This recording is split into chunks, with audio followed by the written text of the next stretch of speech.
വർഷങ്ങൾ സ്നേഹിച്ച് കല്യാണം കഴിച്ച ആൾക്കാർ 3-ാം നാൾ പിരിഞ്ഞു പോകുന്നില്ലേ? ഈ 6-7 വർഷം ഇവരെന്ത് ചെയ്തുകൊണ്ടിരുന്നത്? ഭയങ്കര പ്രേമമായിരുന്നു, ഒളിച്ചോടുന്നു, കല്യാണം കഴിക്കുന്നു, 4-ന്റെ അന്ന് ഡിവോഴ്സ് എന്ന് പറഞ്ഞ് കോടതി വന്ന് നിൽക്കുന്നു. ഈ കല്യാണം കഴിയുന്നതിന്റെ തലേ ദിവസം വരെ അമ്മ എന്തെങ്കിലും പറഞ്ഞ അമ്മയ്ക്ക് വേറെ പണിയൊന്നുമില്ലേ, പോയി പണി നോക്കുന്നു പറയണ ആ മക്കള് കല്യാണം കഴിയണ അന്ന് ആ നിമിഷം മുതൽ പിന്നെ ഒരു അമ്മ സ്നേഹമുണ്ട്. ചെറിയ ചെറിയ കാര്യങ്ങൾക്ക് ഇവരെ ഇങ്ങനെ ഓരോന്ന് പറഞ്ഞു. ഇതിങ്ങനെയാണോ തോരനരിയുന്നത്? പാത്രം കഴുകിയിട്ട് എന്തിനാ കമത്തി വെച്ചത്? ഇതൊക്കെയാണോ നിന്നെ വീട്ടിൽ നിന്ന് പഠിപ്പിച്ചു വിട്ടിരിക്കുന്നത്? മനുഷ്യൻ മാത്രമാണ് ഒരു കുഞ്ഞുണ്ടായി അവനെ കല്യാണം കഴിപ്പിച്ച് അല്ലെങ്കിൽ അവളെ കല്യാണം കഴിപ്പിച്ച് അവളുടെ പിള്ളേരെ വളർത്തി പറ്റുമെങ്കിൽ അതിന്റെ കൊച്ചുങ്ങളുടെ കാര്യത്തിൽ ഇടപെട്ട് ഇങ്ങനെ ജീവിക്കുന്നത് നമ്മൾ മാത്രം. എന്തിന് ഞാൻ മറ്റൊരാളോട് അഡ്ജസ്റ്റ് ചെയ്യണം? അല്ലെങ്കിൽ വേറൊരുത്തൻ, അല്ലെങ്കിൽ അവൾ, അല്ലെങ്കിൽ വേറൊരുത്തൻ. പ്രശ്നങ്ങളുള്ള ഫാമിലിയിലെ പെൺകുട്ടികളെ വളയ്ക്കുക എന്നുള്ളതാണ് അയാളുടെ സ്പെഷ്യലൈസേഷൻ. അന്ന് ഈ പറഞ്ഞ പോലെ കോരിച്ചൊരിഞ്ഞ പേമാരി. ഇവൻ പറയുന്ന കഥ കേട്ട നമുക്ക് തന്നെ കണ്ണു പറഞ്ഞു.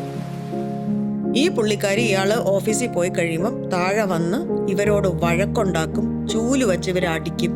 ഈ അച്ഛനെയും അമ്മയും 2 ചീത്ത പറയുന്ന ആൾക്കാരെയാണ് പെണ്ണിന് ഭയങ്കര സ്നേഹം. തിരിച്ചവള് വീട്ടിൽ ചെന്നപ്പോഴാണ് ഈ കലിപ്പന്റെ കലിപ്പ് എന്താണെന്നും കാന്താരിയുടെ പവർ എന്താണെന്നും പുള്ളിക്കാരിക്ക് നന്നായിട്ട് മനസ്സിലായത്. എല്ലാ ദിവസവും വെള്ളം അടിച്ചിട്ട് വരും. അടിന്ന് പറഞ്ഞ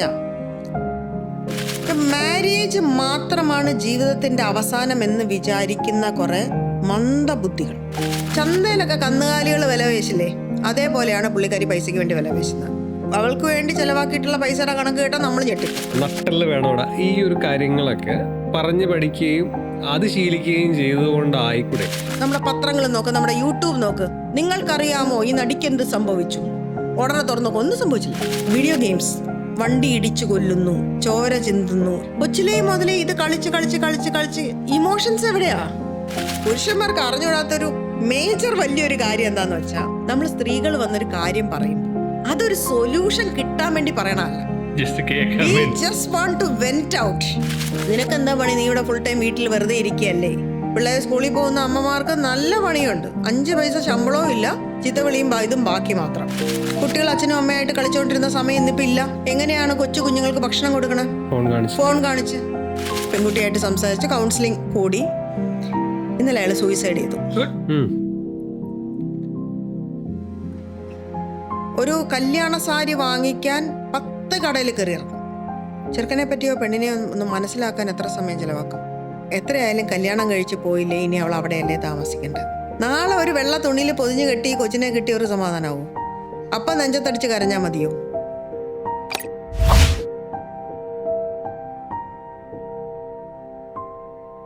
പോഡ്കാസ്റ്റിന്റെ മറ്റൊരു എപ്പിസോഡിലേക്ക് നിങ്ങൾക്ക് എല്ലാവർക്കും സ്വാഗതം. കുടുംബം എന്ന് പറയുന്നത് കൂടുമ്പോൾ ഇമ്പമുള്ളതാണെങ്കിലും പലരും അത് ഇമ്പമില്ലാത്തതും ആക്കാറുണ്ട്. ഒരുപാട് ഫാമിലി റിലേറ്റഡ് ആയിട്ടുള്ള ഇഷ്യൂസ് നമ്മുടെ ഇടയിൽ കൂടുതലാണ്. ഇത്തരം പ്രശ്നങ്ങളെ പറ്റി സംസാരിക്കാനും അതുപോലെ ഏത് രീതിയിൽ നമുക്ക് ഹാൻഡിൽ ചെയ്യാമെന്നും അതിനൊരു സൊല്യൂഷൻ എങ്ങനെ കണ്ടെത്താമെന്നും നമ്മൾ ഇന്ന് ചർച്ച ചെയ്യുന്നത് അഡ്വക്കേറ്റ് ബിന്ദു ശങ്കരപ്പിള്ളയുടെ കൂടെയാണ്. ഏകദേശം 26 വർഷത്തെ കോടതി എക്സ്പീരിയൻസ് ഉള്ള ഒരു ലിറ്റിഗേഷൻ ലോയറാണ് advocate Bindu Sankarapilly. Also she is the co founder of second index. അതൊരു ബിസിനസ് കൺസൾട്ടൻസി ഫേം ആണ്.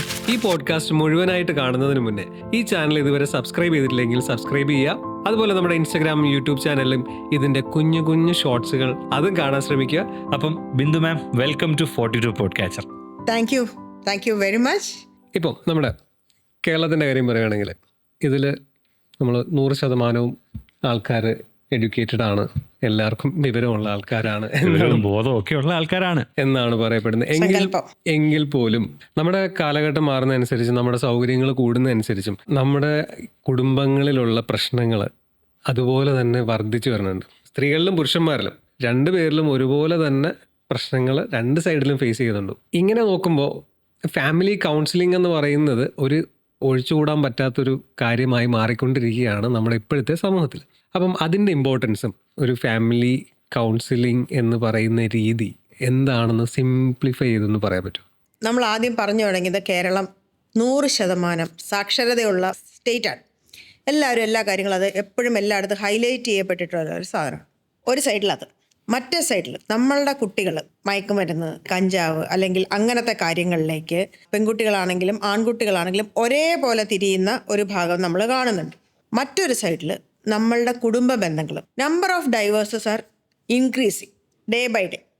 ഇതെല്ലാം കൂടെ നമുക്ക് കൗൺസിലിംഗ് കൊണ്ട് പരിഹരിക്കാൻ പറ്റുമോ എന്ന് ചോദിച്ചാൽ പരിഹരിക്കാൻ പറ്റില്ല. കാരണം അതിൻ്റെ റൂട്ട് കോസ്, കൗൺസിലിംഗ് എന്ന് പറയുന്നത് ഒരു സൊല്യൂഷൻ ആയിരിക്കാം, അതിൻ്റെ റൂട്ട് കോസ് കിടക്കുന്നത് വേറെ കുറേ സ്ഥലങ്ങളിലാണ്.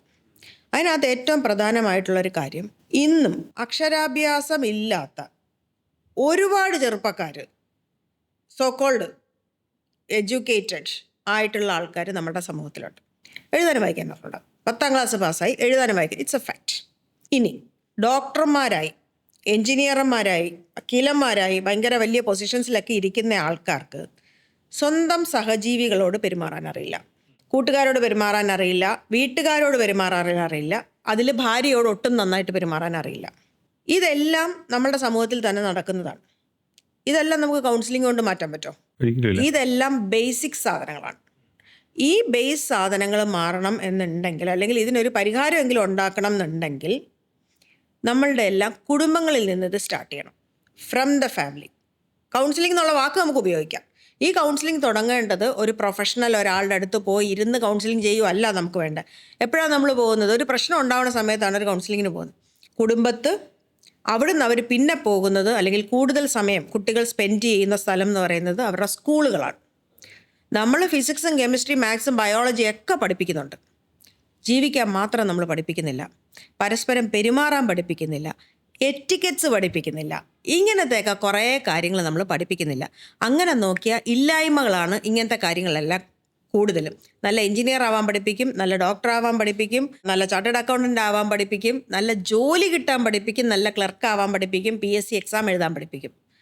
ജീവിക്കാൻ പഠിപ്പിക്കത്തില്ല. ഒരു ചെറിയ കാര്യത്തിന് വിട്ടുകൊടുക്കുക, അല്ലെങ്കിൽ മറ്റൊരാളുടെ വികാരങ്ങളെ മനസ്സിലാക്കി ഓരോ സമയത്ത് വേണ്ട രീതിക്ക് പെരുമാറുക, അതിന് പറയുന്ന ഇതാണ് സർക്കംസ്റ്റൻഷ്യൽ ലാംഗ്വേജ്. ആ സർക്കംസ്റ്റൻഷ്യൽ ലാംഗ്വേജ് നമ്മളിൽ എത്ര പേർക്കറിയാം? അതായത് ഇപ്പോൾ ഒരാൾ പറയാണ്, എന്നാൽ പിന്നെ ശരി നീ അവിടെ പോയിട്ട് വാ. ഓക്കെ, ഒരാളത് പറയുന്നു, അതിൻ്റെ അർത്ഥം എന്താണ്? ശരി നീ പോയിട്ട് വാ എന്നുള്ളതാണ്. അതേ സമയത്ത് വേറൊരാൾ പറയും, എന്നാൽ പിന്നെ നീ ഒന്ന് പോയിട്ട് വാ. ടോണ് മാറി, കാര്യം മാറി, അവിടെ പോകരുത് എന്നുള്ളൊരു ഉദ്ദേശമാണ് അവിടെ വന്നിരിക്കുന്നത്. അപ്പം എന്താണ് ഈ പറഞ്ഞ ആളുടെ ഉള്ളിലുള്ളത്? ശരിക്കും അയാൾ എന്താണ് കമ്മ്യൂണിക്കേറ്റ് ചെയ്യാൻ ശ്രമിച്ചത്? ഈ ഒരു സാധനം മനസ്സിലാക്കാതെ പെരുമാറുന്ന സമയത്താണ് ഈ പ്രശ്നങ്ങൾ മുഴുവൻ ഉണ്ടാകുന്നത്. വർഷങ്ങൾ സ്നേഹിച്ച് കല്യാണം കഴിച്ച ആൾക്കാർ 3-ാം നാൾ പിരിഞ്ഞു പോകുന്നില്ലേ? ഈ 6-7 വർഷം ഇവരെന്ത് ചെയ്തുകൊണ്ടിരുന്നത്? ഭയങ്കര പ്രേമമായിരുന്നു, ഒളിച്ചോടുന്നു, കല്യാണം കഴിക്കുന്നു, 4ൻ്റെ അന്ന് ഡിവോഴ്സ് എന്ന് പറഞ്ഞ് കോടതി വന്ന് നിൽക്കുന്നത്. 6 വർഷം പ്രേമിച്ച ആൾക്കാരുണ്ട്. കല്യാണം കഴിച്ചു, പെൺകുട്ടിയുടെ വീട്ടുകാർക്ക് സമ്മതമല്ലായിരുന്നു, പയ്യൻ്റെ വീട്ടുകാർ പിന്നെ വേറെ നിവർത്തിയില്ല, ഓക്കെ എന്ന് പറഞ്ഞു, വീട്ടിൽ വന്നു. വീട്ടിൽ വന്നപ്പം മുതൽ പയ്യൻ്റെ അമ്മ പറയുന്ന ഒരു കാര്യം എന്ന് പറയുന്നത്, ഇവനെ ഞങ്ങൾ വളരെ കഷ്ടപ്പെട്ട് പഠിപ്പിച്ചാട്ടാണ് എൻജിനീയർ ആക്കിയത്. പിന്നെ അവൻ്റെ ഇഷ്ടത്തിന് അവൻ ഒരു പെൺകുട്ടിയെ കൊണ്ടുവന്നു. സ്ഥിരം രാവിലെ എണീറ്റ് വരുമ്പോൾ ഈ കുട്ടി കേൾക്കുന്ന വാക്കാണ്, അത്രേ ഉള്ളൂ. അല്ലാതെ നീ ഒന്നും കൊണ്ടുവന്നില്ലെന്നോ നീ കൊണ്ടുവരാ ഒന്നും പറയുന്നില്ല. ആദ്യത്തെ തവണ പറഞ്ഞു വിട്ടു, രണ്ടാമത്തെ തവണ പറഞ്ഞു വിട്ടു. ഇതൊരു 10-15 പ്രാവശ്യമായിട്ട് ഈ പെൺകുട്ടി പതുക്കെ പയ്യൻ്റെ അടുത്തേക്ക് ചോദിച്ചു തുടങ്ങി, ഇതെന്താ ഇങ്ങനെ പറയണേ? നീ എൻ്റെ അടുത്ത് ഞാനിങ്ങനെ ഇറങ്ങി വന്നത് കൊണ്ടുള്ള എന്തെങ്കിലും കാരണം കൊണ്ടാണോ പറയുന്നത് എന്ന് ചോദിച്ചു. ആ പയ്യൻ അവിടെ പ്രതികരിച്ചത്, നീ എൻ്റെ അമ്മ വന്ന് കയറിയ ഉടനെ കുറ്റം പറയാൻ തുടങ്ങിയോ. 6 വർഷം പ്രേമിച്ചു, നീ ഇവിടെ വന്ന് കയറിയ ഉടനെ എൻ്റെ അമ്മയെ കുറ്റം പറയുവാണോ? ഇവക്കം കയറി ശരിക്ക് കൊണ്ടു. നിങ്ങളുടെ അമ്മ പറയണ മുഴുവൻ കേൾക്കാനാണോ നിങ്ങൾ എന്നെ ഇവിടെ വിളിച്ചുകൊണ്ട് വന്നത്? പിന്നെ ആ ഒരു ചെറിയ സ്പാർക്ക്, പോട്ടെ സാരമില്ല, ഇതായിരിക്കും അമ്മ അതല്ലായിരിക്കും ഉദ്ദേശിച്ചത്, വിട്ടുകള എന്ന് പറയേണ്ട സ്ഥാനത്ത് ഇങ്ങനെ പ്രതികരിച്ചത് കൊണ്ടുണ്ടായത് എനിക്ക് തോന്നുന്നു ഒരു 1.5 മാസം കംപ്ലീറ്റ് ചെയ്തില്ല അവരുടെ ലൈഫ്. അമ്മയ്ക്ക് അവിടെ മിണ്ടാതിരിക്കാമായിരുന്നു. ആ പയ്യന് ഇത്ര 6 വർഷം ഞാൻ പ്രേമിച്ച പെൺകുട്ടിയാണ്, എന്നോടല്ലാതെ അവൾക്ക് വേറെ ആരോടും പരാതി പറയാനില്ല എന്നൊന്ന് വേണമെങ്കിൽ മനസ്സിലാക്കാമായിരുന്നു. ചെയ്തില്ല. അവിടെ ഒരു ട്രൂ ലവ് ഉണ്ടായിരുന്നോ? അവിടെ ഒരു പരസ്പരം മനസ്സിലാക്കലുണ്ടായിരുന്നോ? 2 കൂട്ടരും പറഞ്ഞത് എന്നാലും അവൾക്ക് എങ്ങനെ എൻ്റെ അമ്മയോട്? അതൊരു വലിയ പ്രശ്നമാണ്. ഈ കല്യാണം കഴിയുന്നതിൻ്റെ തലേ ദിവസം വരെ അമ്മ എന്തെങ്കിലും പറഞ്ഞ, അമ്മയ്ക്ക് വേറെ പണിയൊന്നുമില്ലേ, പോയി പണി നോക്കുമെന്ന് പറയണ ആ മക്കൾ കല്യാണം കഴിയണ അന്ന് ആ നിമിഷം മുതൽ പിന്നെ ഒരു അമ്മ സ്നേഹമുണ്ട്, ഒരു രക്ഷയില്ലാത്തൊരു അമ്മ സ്നേഹം. ഈ വന്നു കയറുന്ന പെൺകുട്ടി പുറത്തുനിന്ന് വരുന്ന ഒരാളാണ്. അയാൾ പുതിയൊരു കുടുംബത്തിലേക്ക്, പുതിയൊരു ഫാമിലി സെറ്റപ്പിലേക്ക് അഡ്ജസ്റ്റ് ചെയ്യണം. നമ്മളെവിടെ പോയാലും അത് വേണം. ഇപ്പം നമ്മളൊരു റൂംമേറ്റിൻ്റെ കൂടെ പോയി താമസിച്ചാലും we have to make some adjustments. എന്ന് പറഞ്ഞതുപോലെ ഈ കുട്ടി പുതിയൊരു ഫാമിലിയിലേക്ക്, പുതിയ ഇഷ്ടങ്ങളിലേക്ക്, അവളുടേതല്ലാത്ത സ്ഥലത്തേക്ക്, ചുറ്റുപാടിലേക്കൊക്കെ വരുവാണ്. അപ്പോൾ അവളെ അതിലേക്ക് ജെല്ലാവാനായിട്ട് ഈ പറഞ്ഞ ആൾക്കാരെല്ലാവരും സഹായിക്കണം. അത് ഭർത്താവായിക്കോട്ടെ, അമ്മായിയമ്മ ആയിക്കോട്ടെ, അമ്മായച്ചനായിക്കോട്ടെ, നാത്തൂനായിക്കോട്ടെ, അയൽക്കാരായിക്കോട്ടെ, ആ ഒരു കളക്റ്റീവ് സപ്പോർട്ട് അവിടെ ആ പെൺകുട്ടിക്ക് ആവശ്യമുണ്ട്. പക്ഷേ സാധാരണഗതിയിൽ എന്താണ് ചെയ്യണത്? ഇങ്ങനൊരു കുട്ടി വന്നു കഴിയുമ്പോഴത്തേക്ക് ഇവള് ശത്രുവാണ് പല സ്ഥലങ്ങളിലും. എന്ത് ചെയ്താലും കുറ്റവും, എന്നാൽ കൂടെ നിൽക്കേണ്ട ഭർത്താവ് കൂടെ നിൽക്കാതിരിക്കുകയും ഒക്കെ ചെയ്യുന്ന ഒരു സാധനമാണ് അവിടെ ഉണ്ടാകുന്നത്. ശരി, ഇവർ തമ്മിൽ തെറ്റി ഭയങ്കര വഴക്കൊക്കെ ആയിക്കഴിഞ്ഞാൽ ഈ പറഞ്ഞ പോലെ നമ്മളൊരു ഫാമിലി കൗൺസിലറിനെ കൊണ്ടെത്തുന്നു. അവിടെ എന്ത് സംഭവിക്കും? ഭാര്യയും ഭർത്താവിനെയും കൂടി ഇരുത്തിയിട്ട് ഭാര്യയെക്കുറിച്ച് കുറേ കുറ്റങ്ങൾ പറയും, ഭാര്യ ഭർത്താവിനെക്കുറിച്ച് കുറേ കുറ്റങ്ങൾ പറയും. അപ്പോൾ അതുവരെ ഇല്ലാത്ത ഒരു സാധനം ചിലപ്പോൾ അവിടെ നിന്ന് പുതുതായിട്ടുണ്ടായെന്ന് വരാം. പക്ഷെ നല്ല രീതിയിൽ ഇതിനെ ഹാൻഡിൽ ചെയ്യാൻ പറ്റുന്ന കൗൺസിലേഴ്സ് ആണെങ്കിൽ, അങ്ങനത്തെ ആൾക്കാരെയും എനിക്കറിയാം, വളരെ നന്നായിട്ട് ഇത് ഹാൻഡിൽ ചെയ്യുകയാണെങ്കിൽ ഇവർക്ക് എന്താണ്, എവിടെയാണ് ഇവർ ലാക്ക് ചെയ്തത് എന്ന് കൃത്യമായിട്ട് പറഞ്ഞ് മനസ്സിലാക്കാൻ അവരെ കൊണ്ട് സാധിക്കും. എത്രയൊക്കെ ഒരു കൗൺസിലർ പറഞ്ഞാലും രണ്ട് കൂട്ടർക്കും മുമ്പോട്ട് ഒന്നിച്ച് പോകണം എന്ന് ഒരു ദൃഢനിശ്ചയവും വേണം, പരസ്പരം സ്നേഹം എന്ന് പറയുന്ന ഒരു ബോണ്ടിങ്ങും വേണം. ഇത് രണ്ടുമില്ലാതെ ഈ ദൈവം തമ്പുരാൻ വന്ന് എന്ത് പറഞ്ഞിട്ടും കാര്യമില്ല. ചെറിയൊരു നിസ്സാരമായ ഒരു പ്രശ്നത്തിൽ നിസ്സാരമായ ഒരു പ്രശ്നം. ഒരു സ്റ്റോറി പറയാം. ഞങ്ങൾക്ക് എല്ലാവർക്കും ഭയങ്കര ഒരു പെയിൻ ഉണ്ടാക്കിയ ഒരു സ്റ്റോറിയാണ്. ട്രിവാൻഡ്രത്തു നിന്നൊരു പെൺകുട്ടിയെ കൊച്ചിയിലേക്ക് കല്യാണം കഴിച്ചു. 32-33 അങ്ങാണ്ട് ഇയേഴ്സ് ആയിട്ടാണ് കല്യാണം കഴിച്ചത്. ആ പയ്യനും എനിക്ക് തോന്നുന്നു 37-38 വയസ്സ് ആ പ്രായമുണ്ടെന്ന്. അവർ തമ്മിൽ ഓക്കെ, നല്ല എഡ്യൂക്കേഷൻ ക്വാളിഫിക്കേഷനുള്ള ഒരു പെൺകുട്ടിയാണ്. ഇവിടെ ഒരു സ്ഥലത്ത് ഗസ്റ്റ് ലെക്ചറായിട്ടൊക്കെ വർക്ക് ചെയ്തുകൊണ്ടിരുന്നതാണ്. അതും വേറൊരു കാര്യമാണ്. എത്ര എഡ്യൂക്കേഷൻ പെൺകുട്ടിക്കുണ്ട്, എത്ര നല്ല ജോലിയിൽ ഇരിക്കുകയാണെങ്കിലും പയ്യൻ എവിടെയാണോ പെണ്ണ് ജോലി കളഞ്ഞിട്ട് അങ്ങോട്ട് പൊക്കോണം, സോക്കോൾഡ് അങ്ങനെയാണ്. അപ്പോൾ ഇവിടെ നിന്ന് ജോലി കളയുന്നു, അവിടെ പോകുന്നു, പയ്യൻ്റെ വീട്ടിലേക്ക് പോകുന്നു. തമാശ എന്ന് പറഞ്ഞാൽ ഈ പയ്യൻ അമ്മയുടെ ഒറ്റ മകനാണ്. അവരുടെ അച്ഛൻ കൊച്ചിലെങ്ങാണ്ട് മരിച്ചു പോകുക ചെയ്തിട്ട് അമ്മയാണ് ഈ പയ്യനെ വളർത്തിക്കൊണ്ടുവന്ന ഒറ്റ മകനാണ്. ഈ അമ്മ ഈ മകൻ്റെ കല്യാണം കൂടാൻ വന്നിട്ടില്ല. അതിന് പറഞ്ഞ കാരണം എന്ന് പറഞ്ഞാൽ ബന്ധുക്കളെയൊക്കെ അറേഞ്ച് ചെയ്ത് കല്യാണത്തിന് കഴിഞ്ഞിട്ടുള്ള റിസപ്ഷൻ എത്തിക്കണമല്ലോ. അപ്പോൾ അതുകൊണ്ട് താലികെട്ടിന് അമ്മ വന്നില്ല. അതാണ് അത് പറഞ്ഞ കാരണം. ഈ പെൺകുട്ടി ചെന്ന് കയറിയ അന്ന് മുതൽ ഈ അമ്മ ചെറിയ ചെറിയ കാര്യങ്ങൾക്ക് ഇവരെ ഇങ്ങനെ ഓരോന്ന് പറഞ്ഞു തുടങ്ങി. ഇതിങ്ങനെയാണോ തോരൻ അരിയുന്നത്? തോരന് മറ്റേ പോലെ അല്ലേ അരിയേണ്ടത്? പാത്രം കഴുകിയിട്ട് എന്തിനാ കമത്തി വെച്ചത്? ഇതൊക്കെയാണോ നിന്നെ വീട്ടിൽ നിന്ന് പഠിപ്പിച്ച് വിട്ടിരിക്കുന്നത്? ഇങ്ങനെ രാവിലെ തുടങ്ങുമ്പോൾ മുതൽ നാഗ് ചെയ്ത് ഇവളൊരു പൊട്ടിത്തെറിക്കണതിൻ്റെ ഒരു കണ്ടീഷനിലേക്ക് എത്തി. കുറച്ച് നാൾ കഴിഞ്ഞപ്പം ഇവളൊരു നിവർത്തിയില്ലാതെ വന്നപ്പം ഹസ്ബൻഡിൻ്റെ അടുത്ത് പറഞ്ഞു, ഇതിങ്ങനെ ആയാൽ ശരിയാവില്ല, ഞാൻ എവിടെയെങ്കിലും ഒരു ജോലിക്ക് കയറും. അങ്ങനെ നല്ലൊരു മനുഷ്യനാട്ടോ, അങ്ങനെ ഒരിക്കലും നമുക്ക് കുറ്റം പറയാനേ പറ്റില്ല. ഒരു പാവം മനുഷ്യൻ, നട്ടലിൻ്റെ ഒരു കുറവ് മാത്രമേ ഉള്ളൂ. ശരി, ജോലിക്ക് പോക്കോന്ന് പറഞ്ഞു ജോലിക്ക് പോയി. ഇവള് ജോലിക്ക് പോയിട്ട് തിരിച്ചു വരുമ്പോൾ ഉദ്യോഗക്കാരി വരുന്നുണ്ട് എന്നുള്ളതാണ് അമ്മയുടെ വായിൽ നിന്നുള്ള ഫസ്റ്റ് കാര്യം. ഇനി ഈ മകൻ വരുമ്പം ഈ അമ്മ ഗേറ്റിൽ പോയി നിൽക്കും. എന്നിട്ട് ഇന്നൊക്കെ എന്താ ഉണ്ടായെന്നറിയാമോ, അവളെന്നോട് എന്താ പറഞ്ഞതെന്നറിയാമോ, ഇന്ന് മറ്റവർ വന്നപ്പോൾ ഇവൾ എങ്ങനെയാണ് പെരുമാറിയെന്നറിയാമോ, ഇങ്ങനെ പറഞ്ഞ് ഒരു സെറ്റ് ഓഫ് സാധനങ്ങൾ അടിച്ചു കയറ്റിയാണ് ഗേറ്റിൽ നിന്ന് ഈ മകൻ അകത്തേക്ക് വരുന്നത്. അകത്ത് വന്നോണ്ട് സ്വാഭാവികമായിട്ട് അയാൾ എന്ത് ചോദിക്കും, നീ എന്തുവായി കാണിക്കുന്നേ? ഇത് കൂടി അവസാനം ഒരു നിവർത്തിയില്ലാതെ വന്ന് ഈ പെൺകുട്ടി തിരിച്ചു പോന്നു. ഇനി പോകാൻ വയ്യ എന്നുള്ളൊരു കണ്ടീഷനിൽ തിരിച്ചു പോകും. പക്ഷെ പിന്നെയും വീട്ടുകാരല്ലേ, ഇനി പോകാതെ പറ്റത്തില്ല, ഹസ്ബൻഡ് വൈഫ് ഈ പ്രശ്നങ്ങളെല്ലാം, അവൾക്ക് ആ പയ്യനോട് പ്രശ്നവും ഇല്ല. അതുകൊണ്ട് വീണ്ടും തിരിച്ചുപോയി ആരൊക്കെയോ ഇടപെട്ടു, അവർ മാറി താമസിക്കാൻ തീരുമാനിച്ചു. മാറി താമസിച്ച ഒരു 4-5 മാസം സ്വർഗമായിരുന്നു. അവർ രണ്ടുപേരും ഭയങ്കര നന്നായിട്ടാണ് ജീവിച്ചുകൊണ്ടിരുന്നത്, ഒരു പ്രശ്നവുമില്ലാതെ. പെട്ടെന്ന് ഒരു ദിവസം ഭർത്താവ് ഫോൺ ചെയ്തിട്ട് ഭാര്യയോട് പറയുന്നു, നമുക്ക് 2 മാസം കൂടി ഇവിടെ താമസിച്ചാൽ മതി, അമ്മ വീട്ടിൽ ഒറ്റയ്ക്കല്ലേ, നമുക്ക് തിരിച്ചു പോകണം. ഇവള് അക്ഷരാർത്ഥത്തിലുള്ള കയ്യിൽ നിന്ന് കാര്യങ്ങൾ പോയി, പൊട്ടിത്തെറിച്ചു, ഭയങ്കരമായിട്ട് പൊട്ടിത്തെറിച്ചു. അപ്പോൾ ഇപ്പോൾ ഹസ്ബൻഡ് പറയുന്ന ഒരു ന്യായം, അവളെ തിരിച്ച് സ്വീകരിക്കാതിരിക്കാൻ പറയുന്ന ഒരു ന്യായം, അവളെന്നോട് ദേഷ്യപ്പെട്ടു. അതുവരെ ഇത് ബിൽഡ് ചെയ്ത് വരുമായിരുന്നു, അതാരും കാണില്ല. ഇപ്പം ഈ പെൺകുട്ടിയോട് ഞങ്ങൾ സംസാരിച്ചപ്പോൾ പെൺകുട്ടി പറയണത്, ഈ അമ്മ ഇതെല്ലാം പറഞ്ഞു കൊടുത്തിട്ട് ഈ പയ്യൻ്റെ പുറകിൽ നിൽക്കും, എന്നിട്ട് ഇവൻ അവളെ ചീത്ത പറയുമ്പോൾ പുറകിൽ നിന്നിങ്ങനെ ആക്ഷൻ കാണിച്ച് ചിരിക്കും. ഇത് അക്ഷരാർത്ഥത്തിലൊരു രോഗമാണ്. കാരണം അമ്മ അത്രയും കാലം വളർത്തിക്കൊണ്ട് വന്ന അവനെ വേറൊരു പെണ്ണ് താലിൻ്റെ കൂടെ ജീവിക്കുന്നത് കാണാൻ പറ്റാത്തതിൻ്റെ പ്രശ്നം മാത്രമാണ്.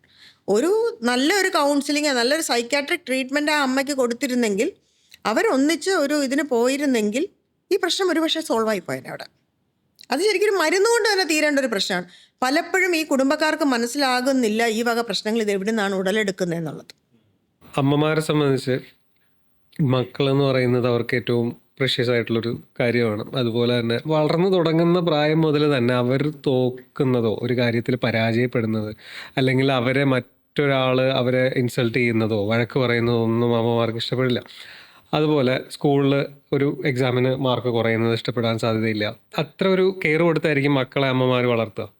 പെട്ടെന്നാണ് ഈ കല്യാണം എന്ന് പറയുന്നൊരു കാര്യം വരുന്നതും അതിനിടയ്ക്ക് ഇൻ ബിറ്റ്വീൻ അമ്മ അല്ലെങ്കിൽ ആ കുഞ്ഞിൻ്റെ ഇടയിലേക്ക് മകൻ്റെ ഇടയിലേക്ക് മറ്റൊരു വ്യക്തി, അതും സ്ത്രീ ആയിട്ടുള്ള ഒരാൾ അവിടെ പ്ലേസ് ആകുന്നു. അപ്പോൾ സ്വാഭാവികമായിട്ടും അമ്മമാർക്ക് തോന്നുന്നൊരു സംഭവമാണ് എനിക്ക് കിട്ടേണ്ട സ്നേഹം, എനിക്ക് കിട്ടേണ്ട കെയറിങ് അവിടെ ബ്ലോക്കായി പോയി എന്നുള്ളതാണ് ഇവിടെ സംഭവിക്കുന്നത് എന്നുള്ളതാണ് എനിക്ക് മനസ്സിലായത്. ഈ അമ്മമാരാകുന്ന സമയം മുതലേ ഈ ഒരു രീതിയിലുള്ളൊരു കാര്യം അവരെ പറഞ്ഞു കൊടുത്തു കഴിഞ്ഞാൽ അല്ലെങ്കിൽ അവരെ ആ രീതിക്ക് അവരെ ട്രെയിൻ ചെയ്യിപ്പിക്കാൻ പറ്റിയാൽ ഇതൊരു പരിധി വരെ കൺട്രോൾ ആവില്ലേ?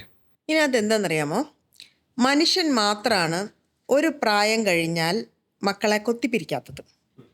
അങ്ങേയറ്റം കോഴി മുതൽ എല്ലാ തരം ജീവജാലങ്ങളും ഒരു പ്രായം കഴിഞ്ഞാൽ പിന്നെ മക്കളില്ല. അവർ വേറെ കുടുംബവും അവരുടേതായ ഒരു ഗ്രൂപ്പും ഫോം ചെയ്ത് അവരങ്ങ് പോവുകയാണ്. പിന്നെ അവരൊരിക്കലും ഈ പ്രൈഡിൻ്റെ ഭാഗമല്ല, അവർ വേറെയാണ്. മനുഷ്യൻ മാത്രമാണ് ഒരു കുഞ്ഞുണ്ടായി അവനെ കല്യാണം കഴിപ്പിച്ച് അല്ലെങ്കിൽ അവളെ കല്യാണം കഴിപ്പിച്ച് അവളുടെ പിള്ളേരെയും വളർത്തി പിന്നെ ഇനി പറ്റുമെങ്കിൽ അതിൻ്റെ കൊച്ചുങ്ങളുടെ കാര്യത്തിൽ ഇടപെട്ട് ഇങ്ങനെ ജീവിക്കുന്നത് നമ്മൾ മാത്രം. ഇത് കൂടുതലും ഇന്ത്യയിലൊക്കെയാണ് കണ്ടിട്ടുള്ളതെന്ന് തോന്നുന്നു. പുറത്ത് കേപ്പബിൾ ആകുമ്പോഴത്തേക്കും അവരുടെ കാര്യങ്ങൾ നോക്കി പോവുക എന്നുള്ളതാണ് അവരുടെ കോൺസെപ്റ്റ്. പക്ഷേ ഇന്ത്യയിൽ ഇപ്പോഴും ഫാമിലി എന്ന് പറയുന്ന ഒരു അറ്റാച്ച്മെന്റ് ഭീകരമാണ്. ആ ഒരു ഇമോഷൻ ഭയങ്കരമായിട്ട് ആൾക്കാരിൽ ആ ഒരു ബോണ്ടിങ് ഒക്കെ പലപ്പോഴും ഇതൊന്നും ബോണ്ടിങ് അല്ല. ഇതൊക്കെയാണോ സ്നേഹം? ഒരാളുടെ ഇപ്പൊ ഈ ഞാൻ നേരത്തെ പറഞ്ഞ എക്സാമ്പിളിൽ ആ അമ്മ മകനെ സ്നേഹിക്കുന്നുണ്ടോ? മകനെ സ്നേഹിക്കുന്ന അമ്മമാരാണെങ്കിൽ മകന്റെ ഭാര്യയെ പൊന്നുപോലെ നോക്കും. അത് ഞാൻ കണ്ടിട്ടുള്ളതാണ്. എൻ്റെ ഗ്രാൻഡ് മദറിനെ ഞങ്ങൾ വീട്ടിലൊരു പഴംപൊരിയോ അങ്ങനെ എന്തെങ്കിലുമൊക്കെ എൻ്റെ അമ്മ ജോലിക്ക് പോയിട്ട് വരുമ്പോഴത്തേക്കും ഉണ്ടാക്കിയിട്ടുണ്ടെങ്കിൽ എൻ്റെ അമ്മാമ്മ ആദ്യം ഒരു പാത്രം കൊണ്ടുവരും, അച്ഛൻ്റെ അമ്മ. അത് അവൾ ജോലി കഴിഞ്ഞ് വരുമ്പോൾ കൊടുക്കാനാണ്. എന്നുവെച്ചാൽ അമ്മാമ്മ എപ്പോഴും പറയുന്നത് അവൾ നന്നായിട്ടിരുന്നാലേ സന്തോഷമായിട്ടിരുന്നാലേ എൻ്റെ മകൻ സന്തോഷമായിട്ടിരുന്നു. ആ ഒരു സാധനം എന്തുകൊണ്ടോ ഈ സോക്കോൾഡ് ഇങ്ങനെ പറയുന്ന അമ്മമാർ മക്കളെ സ്നേഹിക്കുന്നുണ്ടെന്ന് ഞാൻ വിശ്വസിക്കുന്നില്ല. അവർക്ക് ഒരു പൊസഷനാണ് അവർ, അല്ലെങ്കിൽ ഒരു സാധനം. നമ്മുടെ വീട്ടിലുള്ള കളിപ്പാട്ടം പിള്ളേരെ എടുത്തുകൊണ്ട് പോയപ്പോൾ മറ്റൊരു കുട്ടി വന്ന് എടുത്താൽ ഒരു കുട്ടിക്ക് എങ്ങനെ സങ്കടം വരുമോ അതേപോലത്തെ ഒരു ആക്റ്റാണ് ഇവർ കാണിക്കുന്നത്.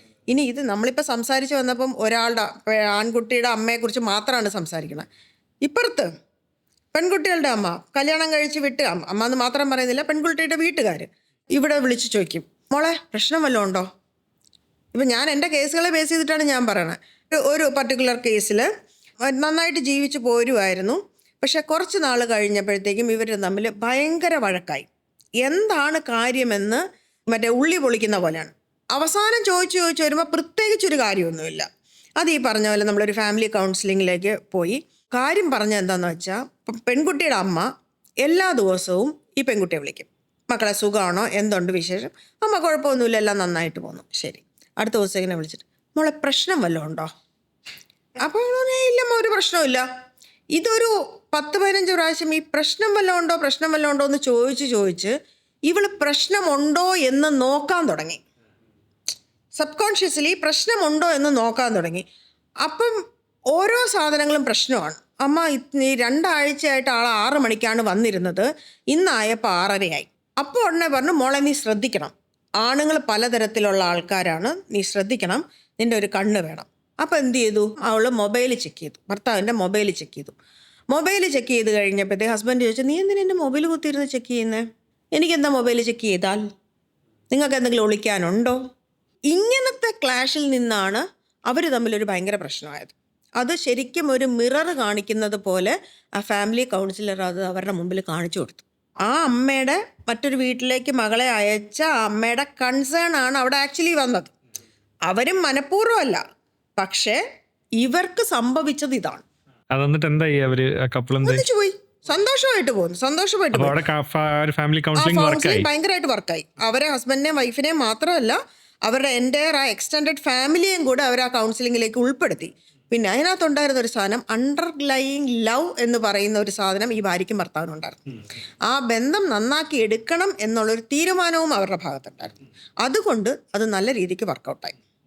ഈ ഹസ്ബൻഡ് ആൻഡ് വൈഫ് മൾട്ടിപ്പിൾ റിലേഷൻഷിപ്സിൽ പോയി വീഴുന്ന ഒരുപാട് പ്രശ്നങ്ങൾ വരുന്നുണ്ട് നമ്മുടെ സമൂഹത്തിൽ. ഇന്നിപ്പം ഒരുപാടാണെന്ന് വേണമെങ്കിൽ അത് പറയാം. ഇപ്പോൾ സുപ്രീം കോടതി തന്നെ പറഞ്ഞിട്ടുണ്ട് ലിവിങ് ടുഗദർ ആവാം. പക്ഷേ അത് വരുമ്പോഴത്തേക്കും ഫാമിലി ലൈഫ് എങ്ങനെ ആയിരിക്കും?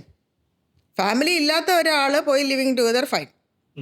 പക്ഷെ ഒരു ഫാമിലി റിലേഷൻഷിപ്പിൽ ഇരിക്കുന്ന ഒരാൾ മറ്റൊരു സ്ത്രീയുമായിട്ട് അല്ലെങ്കിൽ മറ്റൊരു പുരുഷനുമായിട്ട് ലിവിങ് റിലേഷൻഷിപ്പ് എന്ന് പറഞ്ഞാൽ എത്രത്തോളം ഈ ഫാമിലി ഓടും?